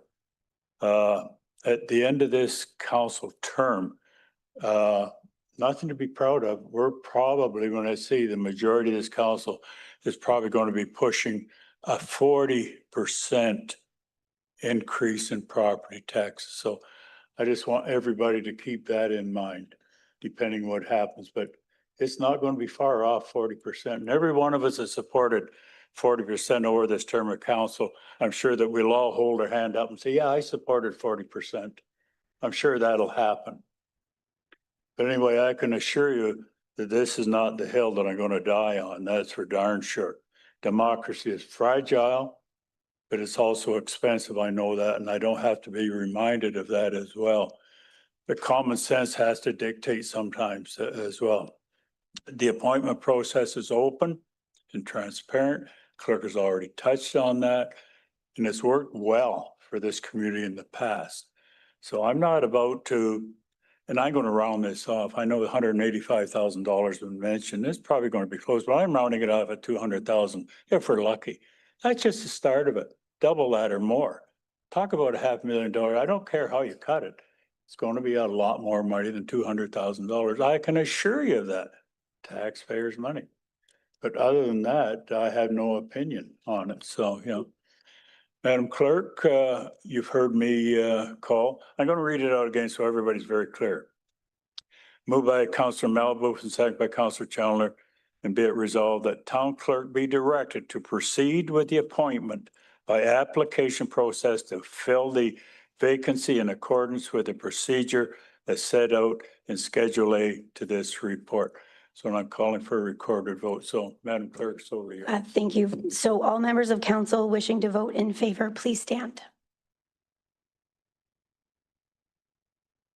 So I'm seeing Mayor Krantz, Councillor Challoner, and Councillor Malboof. Councillors who are voting to oppose the motion, please stand. Okay. I'm seeing Councillor Kulke, Councillor Best, Councillor Marshall, Councillor Ijaz, and Councillor Ali. So the motion is lost.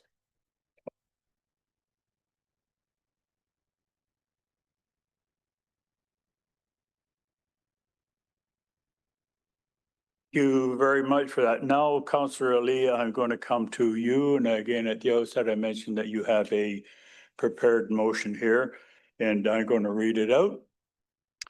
Resolution moved by Councillor Ali and second by Councillor Best. The council directs Town Clerk to bring forward a bylaw to require a by-election at the next meeting of council to fill the vacancy in the office of Town Councillor Ward 1 in accordance with the Municipal Elections Act 1996. So that's the motion that we will be dealing with, hopefully in a reasonably short time. So Councillor Ali first, you're the mover of this motion, then Councillor Best speaking to it. Councillor Ali, go ahead. Thank you, Mr. Mayor. I have shared a lot of my sentiments just a few moments before, so I will not belabor the same comments, but just wanted to reiterate that the residents of Ward 1 deserve to choose who represents them for the next year and a half. That is the crux of this matter. Not me, not any of my colleagues who represent other wards. I know there was mention of Why should my residents pay for this election? I don't think that is a very unifying message.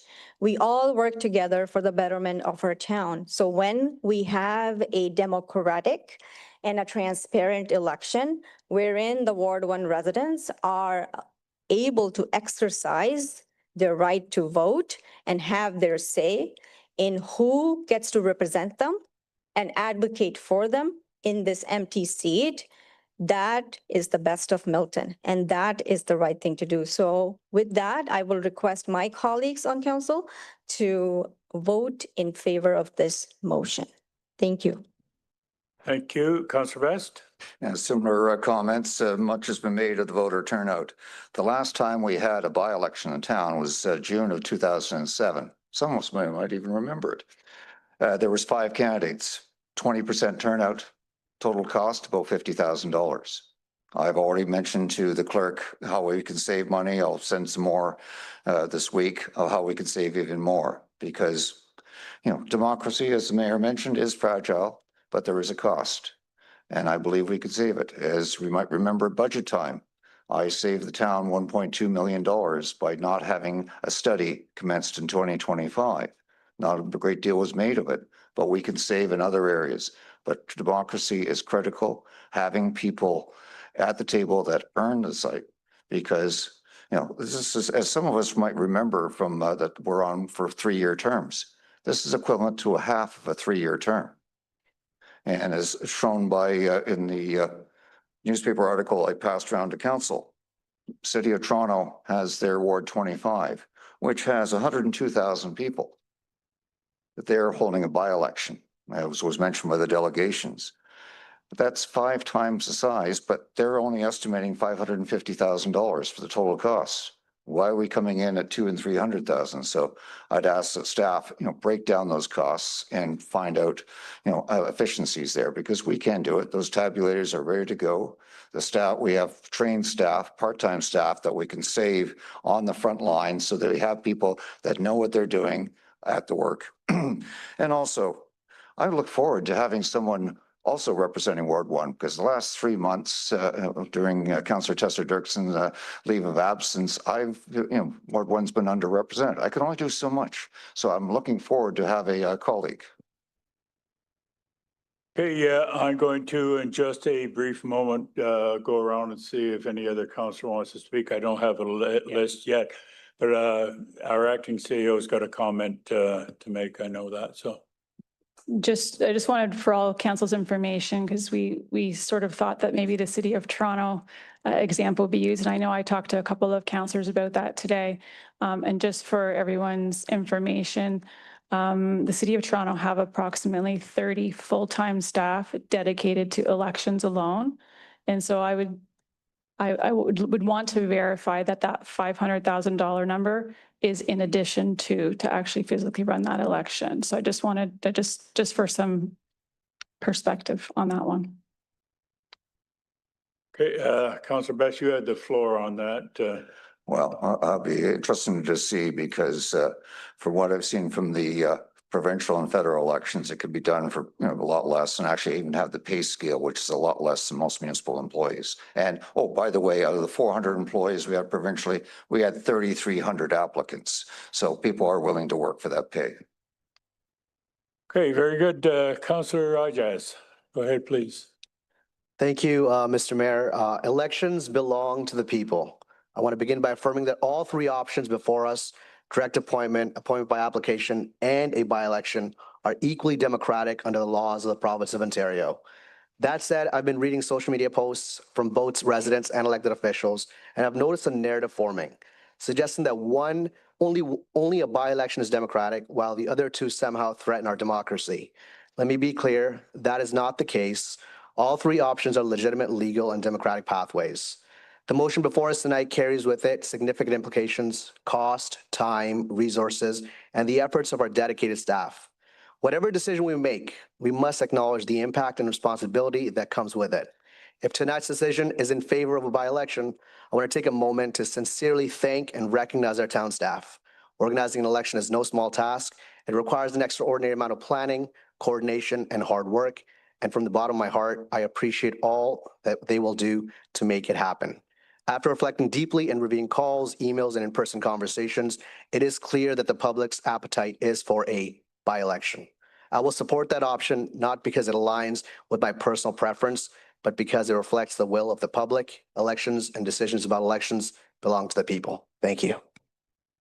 I thank you, Councillor Kolke. Yep, thanks, Mr. Mayor. Just going to keep it brief here. I am supportive of the motion. I thank the mover and seconder for bringing it forward.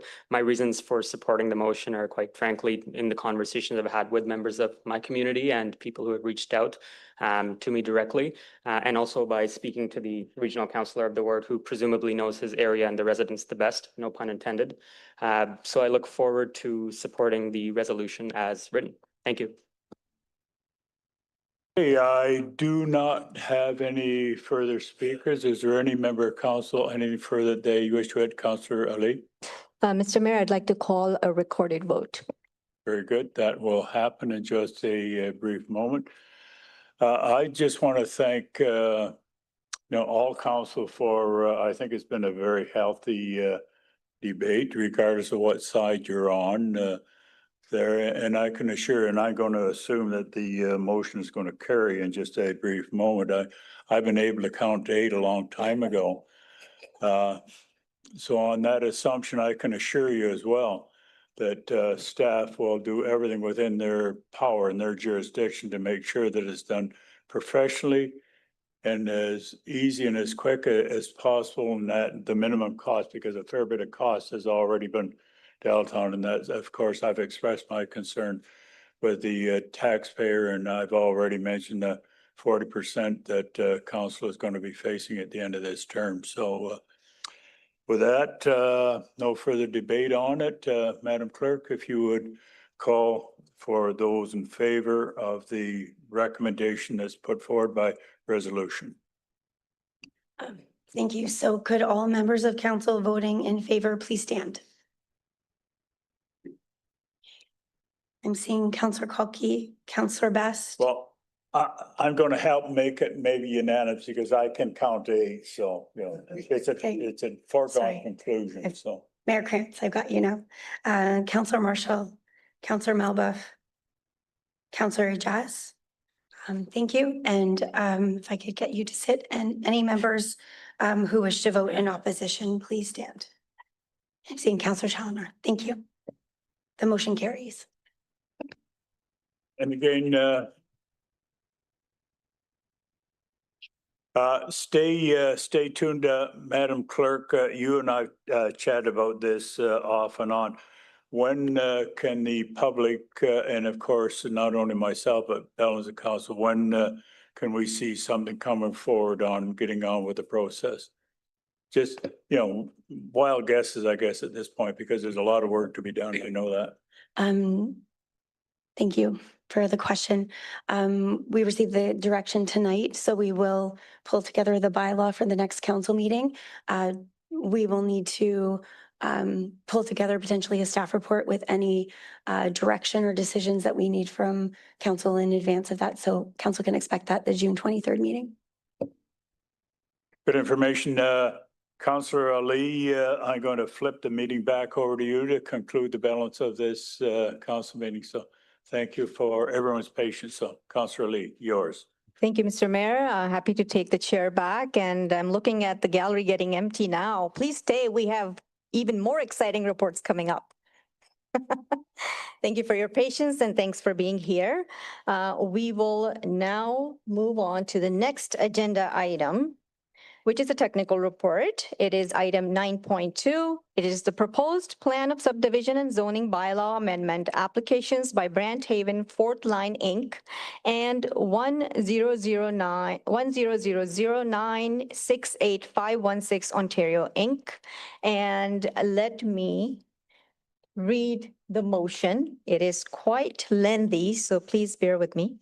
It is moved by Councillor Best, seconded by Councillor Malbuff. The Town of Milton Council support the granting of draft plan approval by the Commissioner of Development Services for the proposed plan of subdivision, Town File 24T24003M, and that application Z 23/24 for an amendment to the Town of Milton Comprehensive Zoning Bylaw 016-2014 as amended to change the current future development and nature heritage system zones to residential medium density 1, special provision 366, RMD 1366, residential medium density 2, special provision 367, RMD 2367, residential high density, special provision 368, natural heritage system and open space zones, along with holding H symbol 878 applicable to the portion of the RHD 368 block that proposes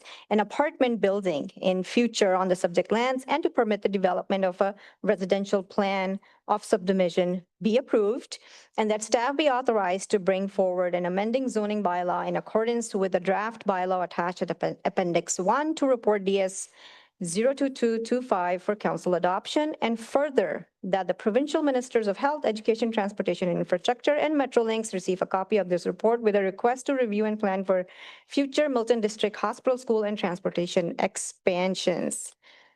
Phew. Okay.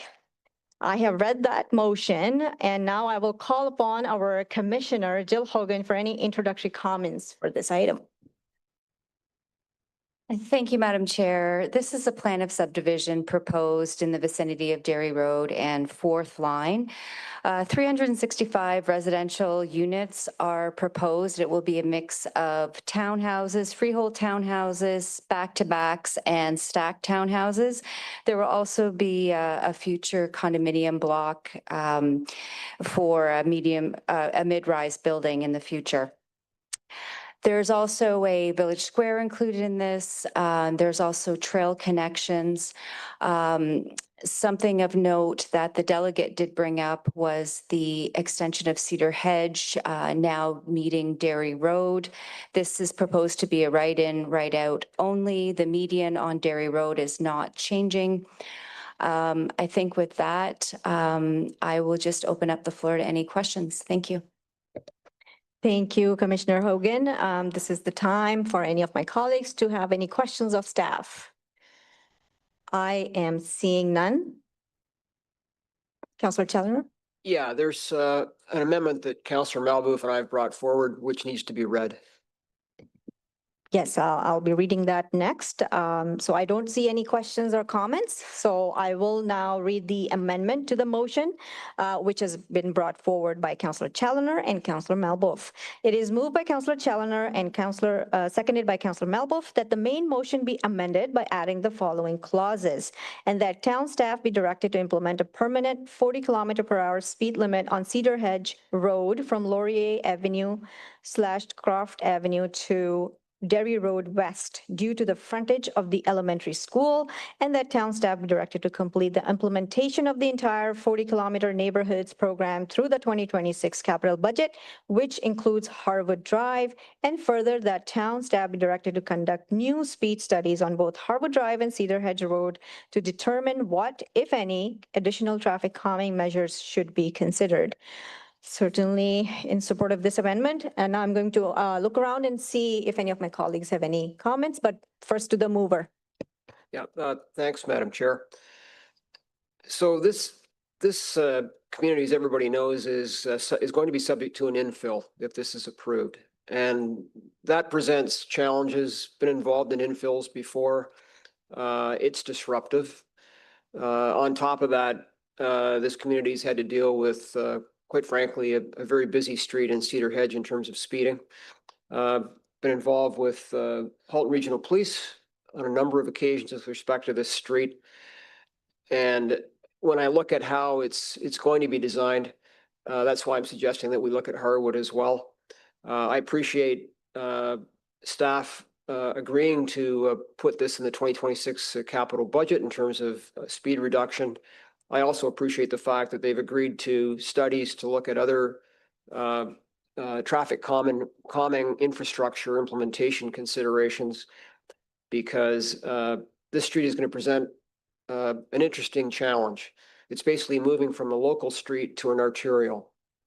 And while it's not a two-way in and out at the end of Dairy, it will become a consideration for people who live in that neighborhood where it wasn't a consideration at all before.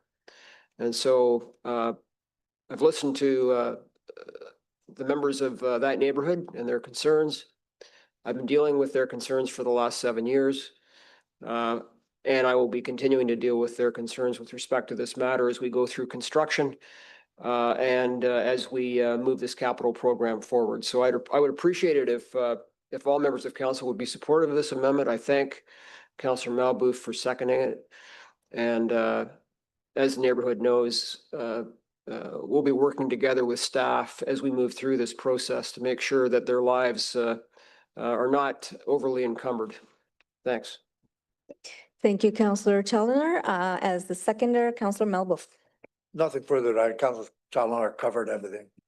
Thank you. I have Councillor Kalki next. Yep, thanks, Madam Chair. I'm familiar with the area of this development. It's right at the border of Ward 3 in the Dairy Fourth Line area, as the mover mentioned there, and I'm also supportive of Councillor Challoner's amendment to this. Just wanted to clarify, I know you were reading the amendment there, I didn't catch it. Is this area already a community safety zone, or is that something that's included as well in terms of us making it that in the operating budget or capital budget in 26? It already is? So Councillor Challoner says it's already part of it. Okay, perfect. Okay, excellent. Nothing further then. Okay, thank you. I have Councillor Best next. Yes, as the former councillor that's represented half of this road, it is, and I agree with Councillor Malboof and Councillor Challoner that this is the time to do it, just like Fourth Line south of Dairy Road, as the Ward 3 councillors know, that those speed bumps make a big difference there, and we need to start right at the beginning because despite staff's estimate, I think there's going to be a lot more than 965 people moving in this neighborhood. Perfect. Thank you for those comments. Looking around to see if any of my other colleagues have any comments. I'm seeing none. So just adding my own comment that I really appreciate the mover and the seconder bringing this amendment forward. Really agree with Councillor Best when he says this is the time, to do it. Because if we do it right at the beginning, the community is used to it the day they move in. So it's not a problem going back in and patching things up. So thank you, appreciate that. With that, I have read the motion, so I'm going to call the vote. All those in favor of the amendment? And that is passed unanimously.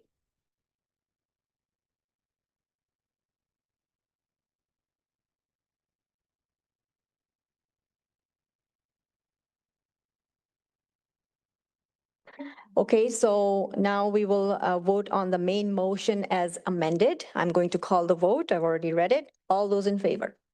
That is approved.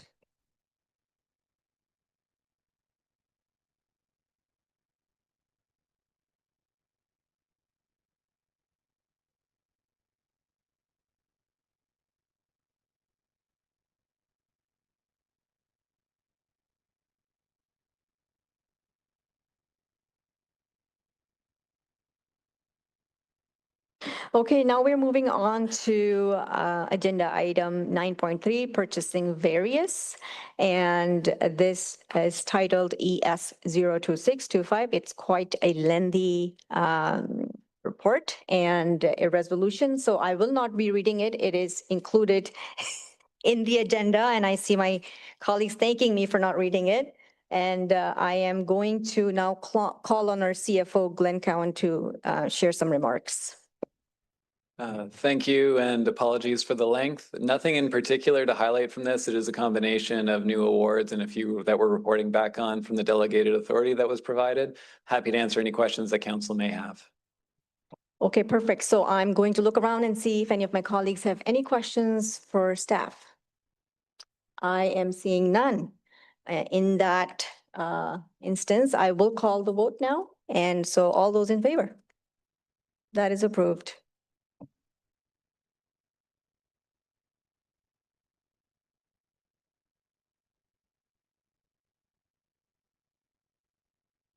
Thank you. So now we are moving on to agenda item 9.4, which is the 2026 municipal and school board election voting methods.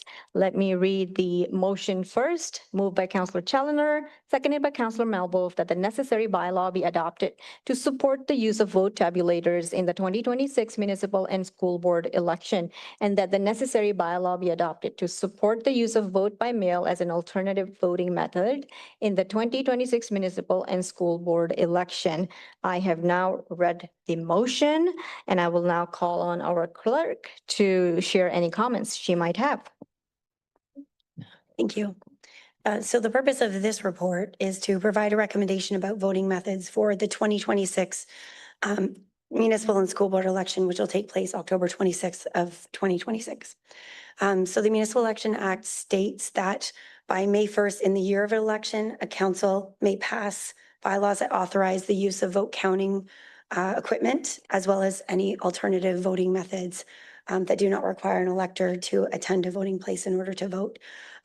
Excuse me, municipal clerks often work to get this approval from council in the year prior to an election, just to allow for time to prepare and plan accordingly. Under the Act, the town clerk is responsible for conducting municipal elections, which includes preparing and administering elections in an independent manner. In preparing our recommendations about voting methods, we look at the available voting methods, our current or previous municipal practices, and we also do look at other levels of government in terms of the voting methods that they have used as well. So within this report, we do recommend the continued use of vote tabulators for this upcoming election in 2026. Since this method offers opportunities for efficiency, consistent with vote counting processes with Elections Ontario. It's familiar to Milton voters, and we do have well-established procedures, and there are industry standards for the use of vote tabulators. We have looked at the available alternative voting methods. Vote by mail is recommended as an additional remote voting option for the 2026 municipal election to support voters who are unable to attend a voting location in person, and that includes voters that are not residents within Milton. And this was the method, remote option that was provided in the 2022 municipal election. And happy to answer any questions that council may have. Thank you. I can see your voice just on its way out. So I'm going to look around and see. I see Councillor Marshall has a question. I'm just wondering if we have any information at this time about whether or not other municipalities that use internet voting or voting by phone, in addition to traditional day of poll voting and or mail-in ballots, see an increase in voter turnout? Or is that information not available? Thank you for the question, Councillor. There are post-municipal election surveys that are completed by AMCTO, which is an Association of Municipal Clerks and Treasurers of Ontario. I don't know if there's necessarily a conclusion that could be applied across the board. I think that the research has shown that there could be an uptake in voter turnout, but that may be just the first election that it's implemented potentially. But because there are other variables and factors that do impact voter turnout, I don't know that there has been the ability to determine that it was the voting method specifically that concluded that that was the reason for the higher voter turnout, if that was the case. Thank you. Nothing further? Okay. Any other questions for staff? I am seeing none. Okay. For that reason now, I will call the vote. I have read the motion already, so all those in favor? It is carried.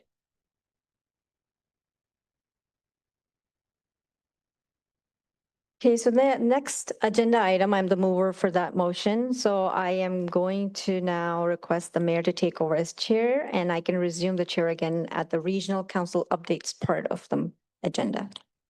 Well, and again, Councillor Ali, thank you very much. As I mentioned at the outset, so we were not playing musical chairs, that I'd handle a couple of these from down here. So thank you very much for that.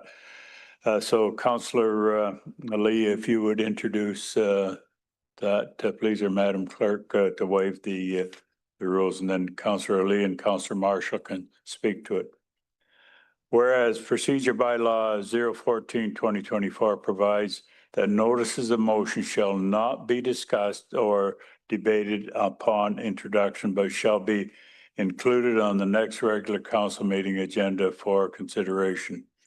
And whereas section 7.8.3 of the Town of Milton procedure bylaw 014-24 as amended permits a notice of motion to be considered upon its introduction by an affirmative vote of 2/3 of the members present. And whereas it is deemed impractical or not in the best interest of Town of Milton to delay consideration.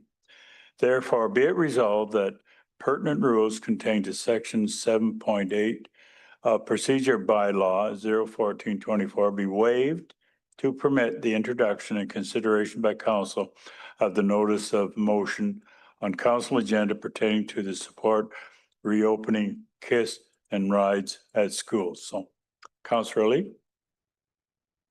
Thank you, Mr. Chair. Nothing further to add, just requesting my colleagues to support this waiving of rules motion so that we can discuss the motion. The reason we are trying to get it done in a timely fashion is because we are trying to get ready for the next school year and be ahead of the ball game there. Councillor Marshall. Nothing further to add on this part of the motion. Thank you. And again, I've already chatted with Councillor Lee that I'm totally in support of what's evolving here and not sure if it's school board's problem or whether it's a principal problem, but it's a problem with regards to traffic kiss and ride. So I'm very supportive of this motion. So is there any further discussion on this motion? Just, yeah, okay. Those in favor of the motion, that's carried. Councillor Lee, back over to you.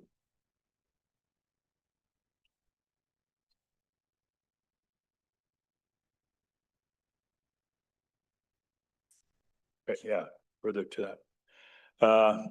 Resolution moved by Councillor Lee, second by Councillor Marshall, whereas the safety of all children must be considered as paramount when dropping students off at school, whereas the Halton Board of Education has stated that the increase in student numbers and traffic has made existing kiss and ride areas unsafe, leading to closed kiss and rides in school parking lots during high volume times. Whereas each school situation is unique, wherein programming is tailored to individual students' needs and may include support of learning disabilities, physical disabilities, autism, and other conditions requiring additional parking needs.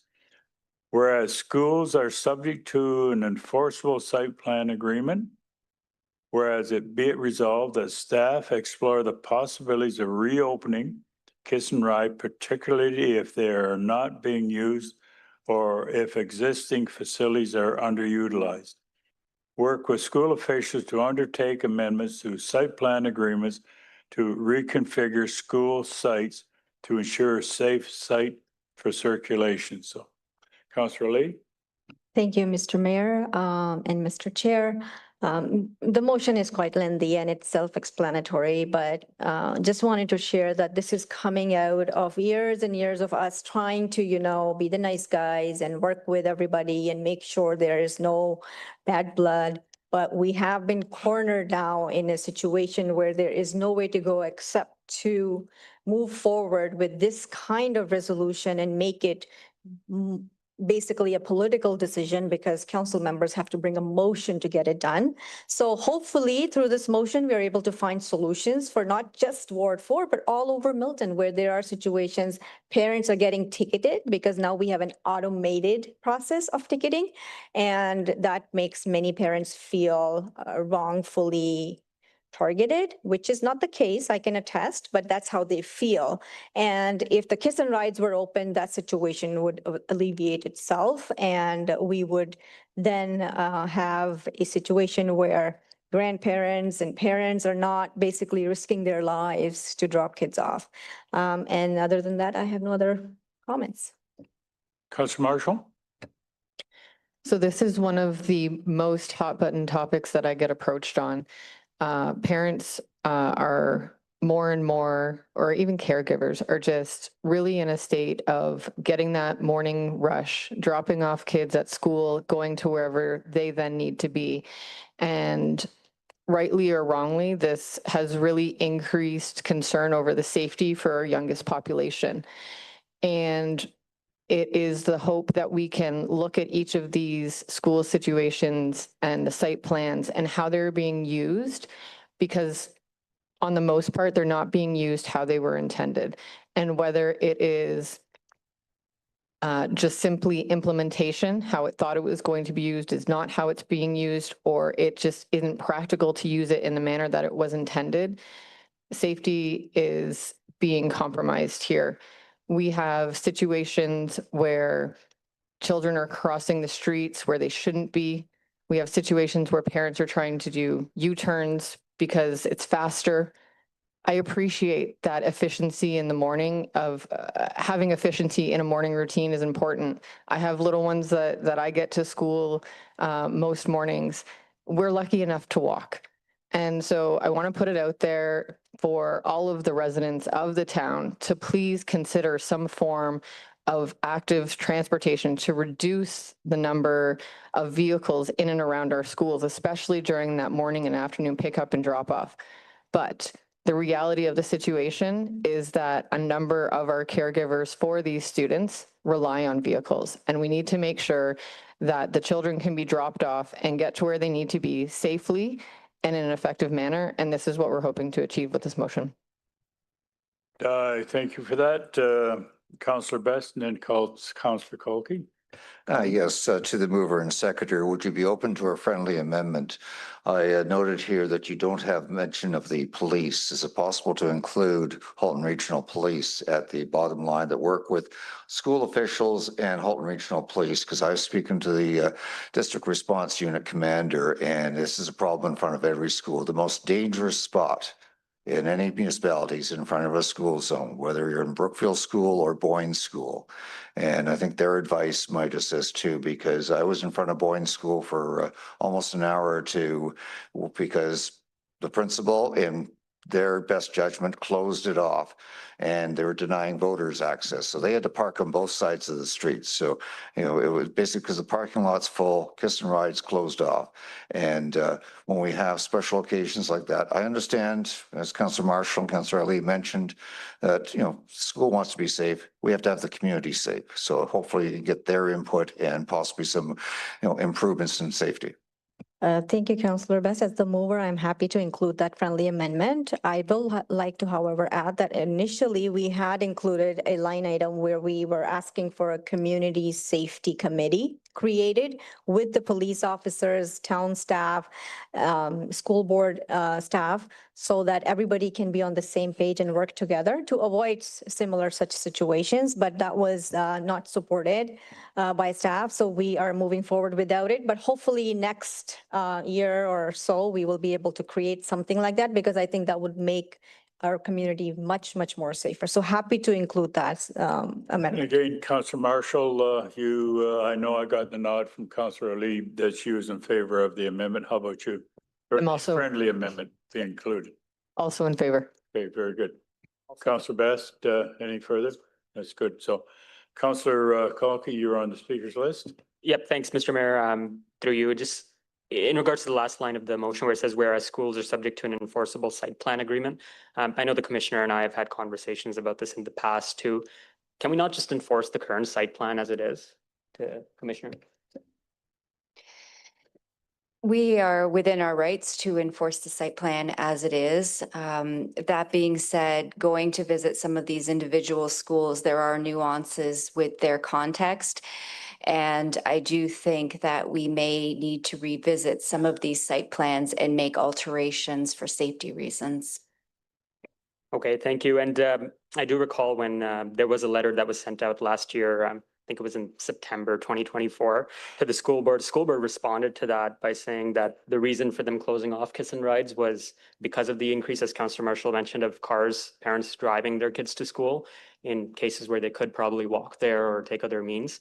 So they're alleging safety challenges, which makes them close off the parking lot. We're saying it's a safety issue because we want them to open up the parking lots. The site plans are saying that the parking lot should be open for safe drop-off and pickup. So again, just to follow up with the commissioner, since that time the letter was sent, has there been any follow-up conversations or response from the board in terms of what can be done with the existing parameters that exist? Yes, staff has been in discussions with the Halton District School Board and we are zeroing in on Boyne to begin with this, looking at their site plan. But yes, we are in close contact with the board and they're well aware. Thank you. Has that discussion been positive? It's been positive with my contact at the board. They're willing to work with us to come up with a solution similar to what we undertook at Irma Colson or maybe 2 years ago now. Excellent, thank you. And I'll just say, like, from your angle, is there anything else that should be added in here, or is it fine the way it is, or something that will help your efforts as they currently stand? I think the motion speaks well. Thank you. Perfect, thank you. Nothing further. Thank you, Councillor Chandler. I'm supportive of the motion. Have we engaged with the school board trustees on this? So, Yeah, I'm not sure, Jill, has there been any discussion with the trustees or through the clerk? Not to my knowledge, there's not been. Through the chair, the original letter that the town sent out to all schools was copied to the trustees as well. So the trustees are aware of the situation. I have not been in touch with the trustees since that time. My main contacts are at the staff level at the board. Councillor Chandler? Yeah, I would recommend highly that they be engaged with as part of this process. And I quite frankly, I don't know if you talked to them before you brought forward this motion. I hope you did, because that's the correct process. So through the chair, if I may, yes, that was going to be part of the Community Safety Committee, trustees, school board employees, our staff, council members, police officers, everybody together, sitting on one table discussing it. And if there is an appetite of council for that to be included in a friendly amendment, we can do that. But for this particular motion, yes, the trustees are aware for the area that we represent, which is Ward 4. But I must say that the trustees for all over Milton were not aware. Okay, let me jump in here and maybe help with this, because I think it's really wise that the trustees be involved in this for sure. So even though there was a friendly amendment put forward by Councillor Best just a short while ago, to the mover and seconder, Councillor Lee and Councillor Marshall, would you be agreeable to the appropriate wording with regards to the involvement of the school board? If I could just make a comment. So I have actually been in touch with the trustee. We did a site visit together to one of the schools, and the trustee was put in direct contact with the principal at the time at that school. And my understanding is that it did not get any further. Well, I'm going to interject again, but if this council speaks, then that might have a little bit more weight, hopefully. But Councillor Lee, are you in favor of that friendly amendment being, and it can be properly worded in this resolution as long as we're clear? Councillor Marshall, you did have some concerns? I don't have concerns. I'm happy. I just wanted to make it noted that the trustee has previously been advised of these concerns. Yeah. But I'm happy to do the amendment. Madam Clerk, are you reasonably clear in what's evolving with this resolution? Thank you, Mayor. So just to clarify, just in terms of these additions that are being requested at this point. So right now, the motion, the direction reads, therefore be it resolved that staff explore the possibility of reopening kiss and rides, particularly if they're not being used or if existing facilities are underutilized. Work with school officials, including school board trustees and HRPS, to undertake amendments to site plan agreements to reconfigure school sites to ensure safe site circulation. So work with school officials, including school board trustees and HRPS, to undertake amendments. Okay. Thank you for that clarification. Lee and Councillor Marshall, You in favor of what the clerk had just recorded there? Okay, good. Fairly clear, yeah. Moving and seconder there, so yeah. Councillor Ali and Councillor Marshall. Councillor Chalmers at the floor. Yeah. You gotta be very sensitive to these kinds of things, and just because you're not getting the cooperation you desired from one trustee doesn't mean that you ignore them. I would also suggest, are you considering as well the Catholic board? Through you, Mr. Chair, may Yeah, I respond? personally, I've never had any conversation with them, but again, Councillor Ali, this is your motion. Yeah. I'm happy to include them too. Yeah, because I don't think the 1 hour of religious instruction every day makes any difference in terms of kiss and ride. I think it's probably a universal problem. So, Mr. Mayor, if I may, so when we say school officials, that includes them. It's general. It's a broad term, and we can definitely include that, whatever suggestions you have. Yeah, I'd be specific. And again, I'm going to go to the clerk, and I'm going to assume for a moment then that Councillor Ali and Councillor Marshall's in favor of this.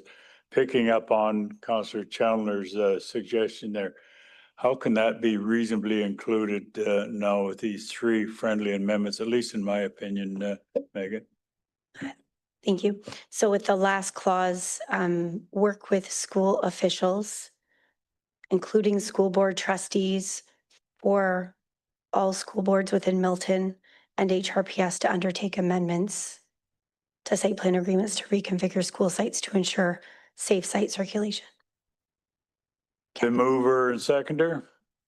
Okay, perfect. Councillor Ali? I'm in approval of that amendment, and I like the wording of all trustees yeah. because that will Yeah. include the French trustee as well. That's true. Yeah, very true. Councillor Chandler, you had the floor again. I'm happy. Thank you. Anything further on this motion? Again, it has been changed a little bit, and I'm not going to read it out again with all the suggestions there. So no further discussion. Those in favor of that motion as amended, that's carried. Thank you. That's a fair bit.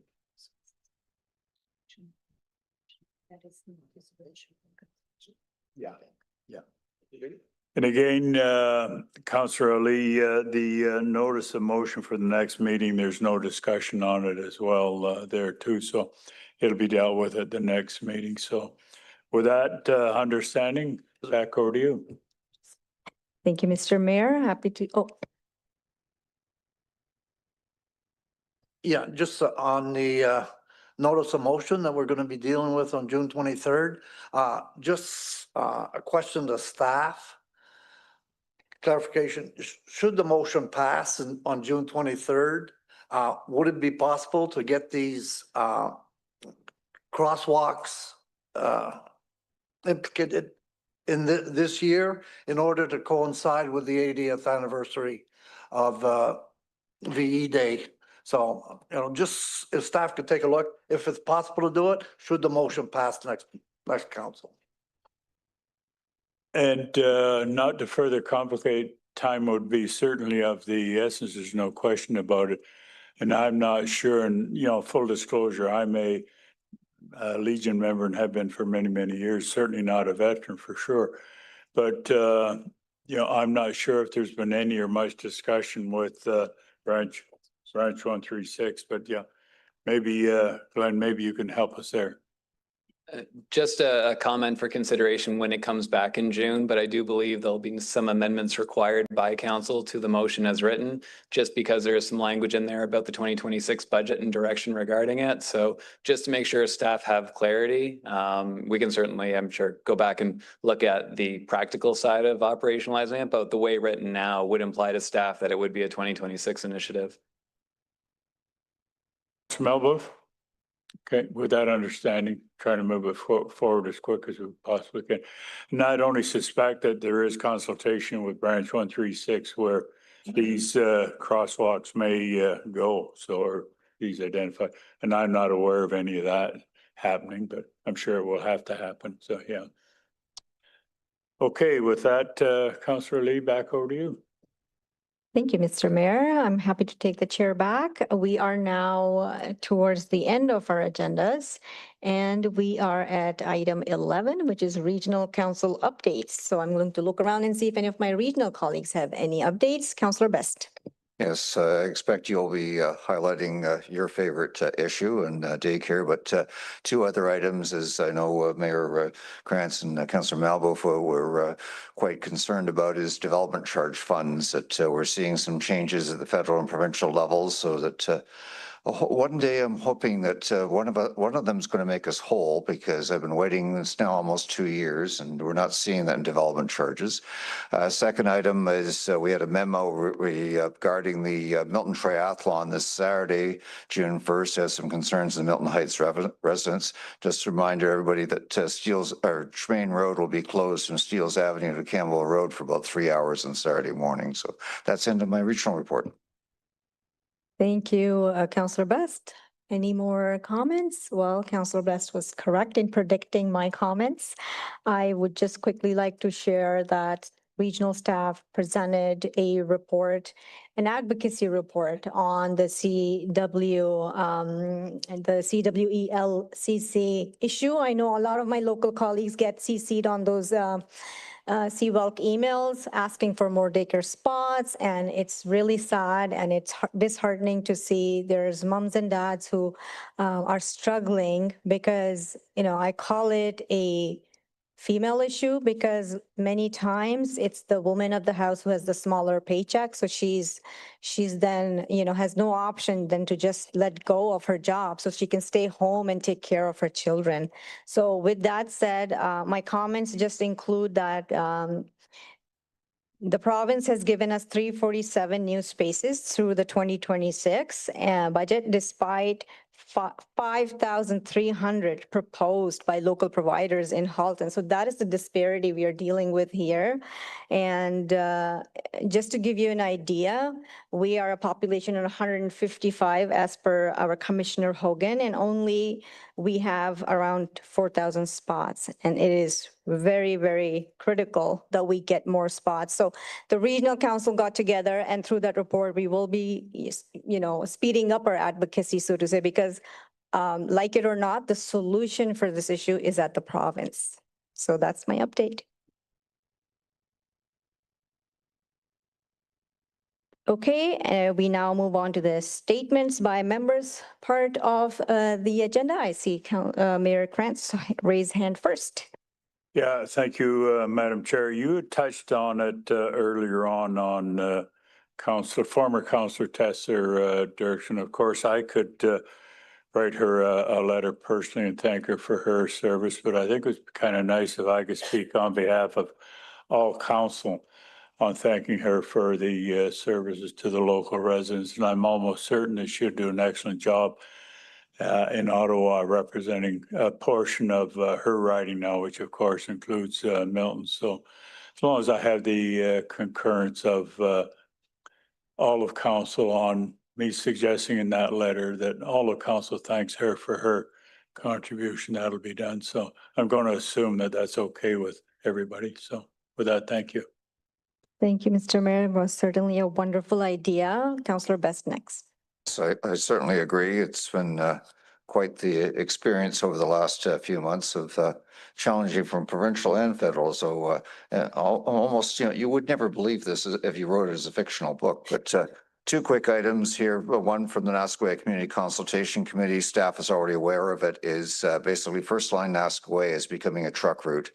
And just I've already notified staff about this, is that we really need to do something about it because it was never designed for it. There's truck traffic now coming down from the Rockwood area, and we need to really look at some of the intersections there. Second item is as some people may have got, I know it's going to affect some Ward 2 area too, is this notice from the province, the MTO, of the future widening of the 401 from Steeles Avenue, Millborough line. So I just want to make everyone aware of it. We're going to be seeing more. There is also a public information material that's being sent out. Just go to Highway 401 milton.ca for more information, because considering what we've had previously, this is could be a long endeavor, but anyone who's been on the 401 lately knows the traffic backup always happens between James Snow and Highway 25. Thank you, Councillor Best. Any other members speak to make a statement? I'm seeing no one. Okay, so with that, we will go on to the confidential session. And there are 3 items in confidential session this evening. So I'm going to look around and see if any members wish to go into confidential session for the items on the agenda, confidential agenda. Okay, so I'm seeing no one wants to go in. Okay, so with that, I'm going to go and call the motion moved by Councillor Malbuff and seconded by Councillor Challoner that the recommendations contained in staff report CRS 00725 be approved. All those in favor? And that is approved.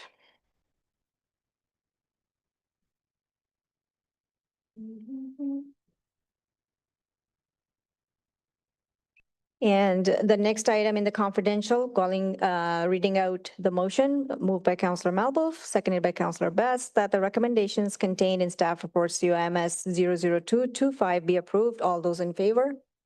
That is carried.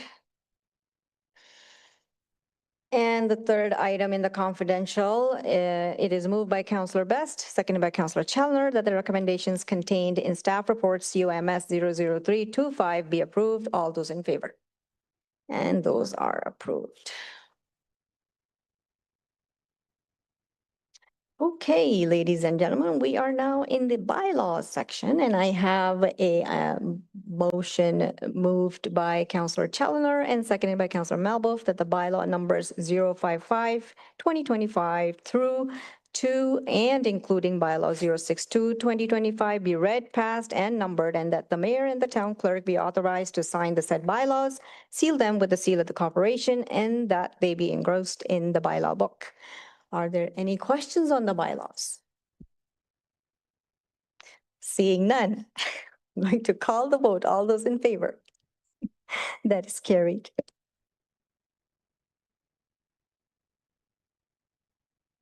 Okay, so all of the items in the agenda have now been voted upon and concluded. And with that, we conclude tonight's meeting. Thank you for joining us and thanks for watching. This meeting is now adjourned.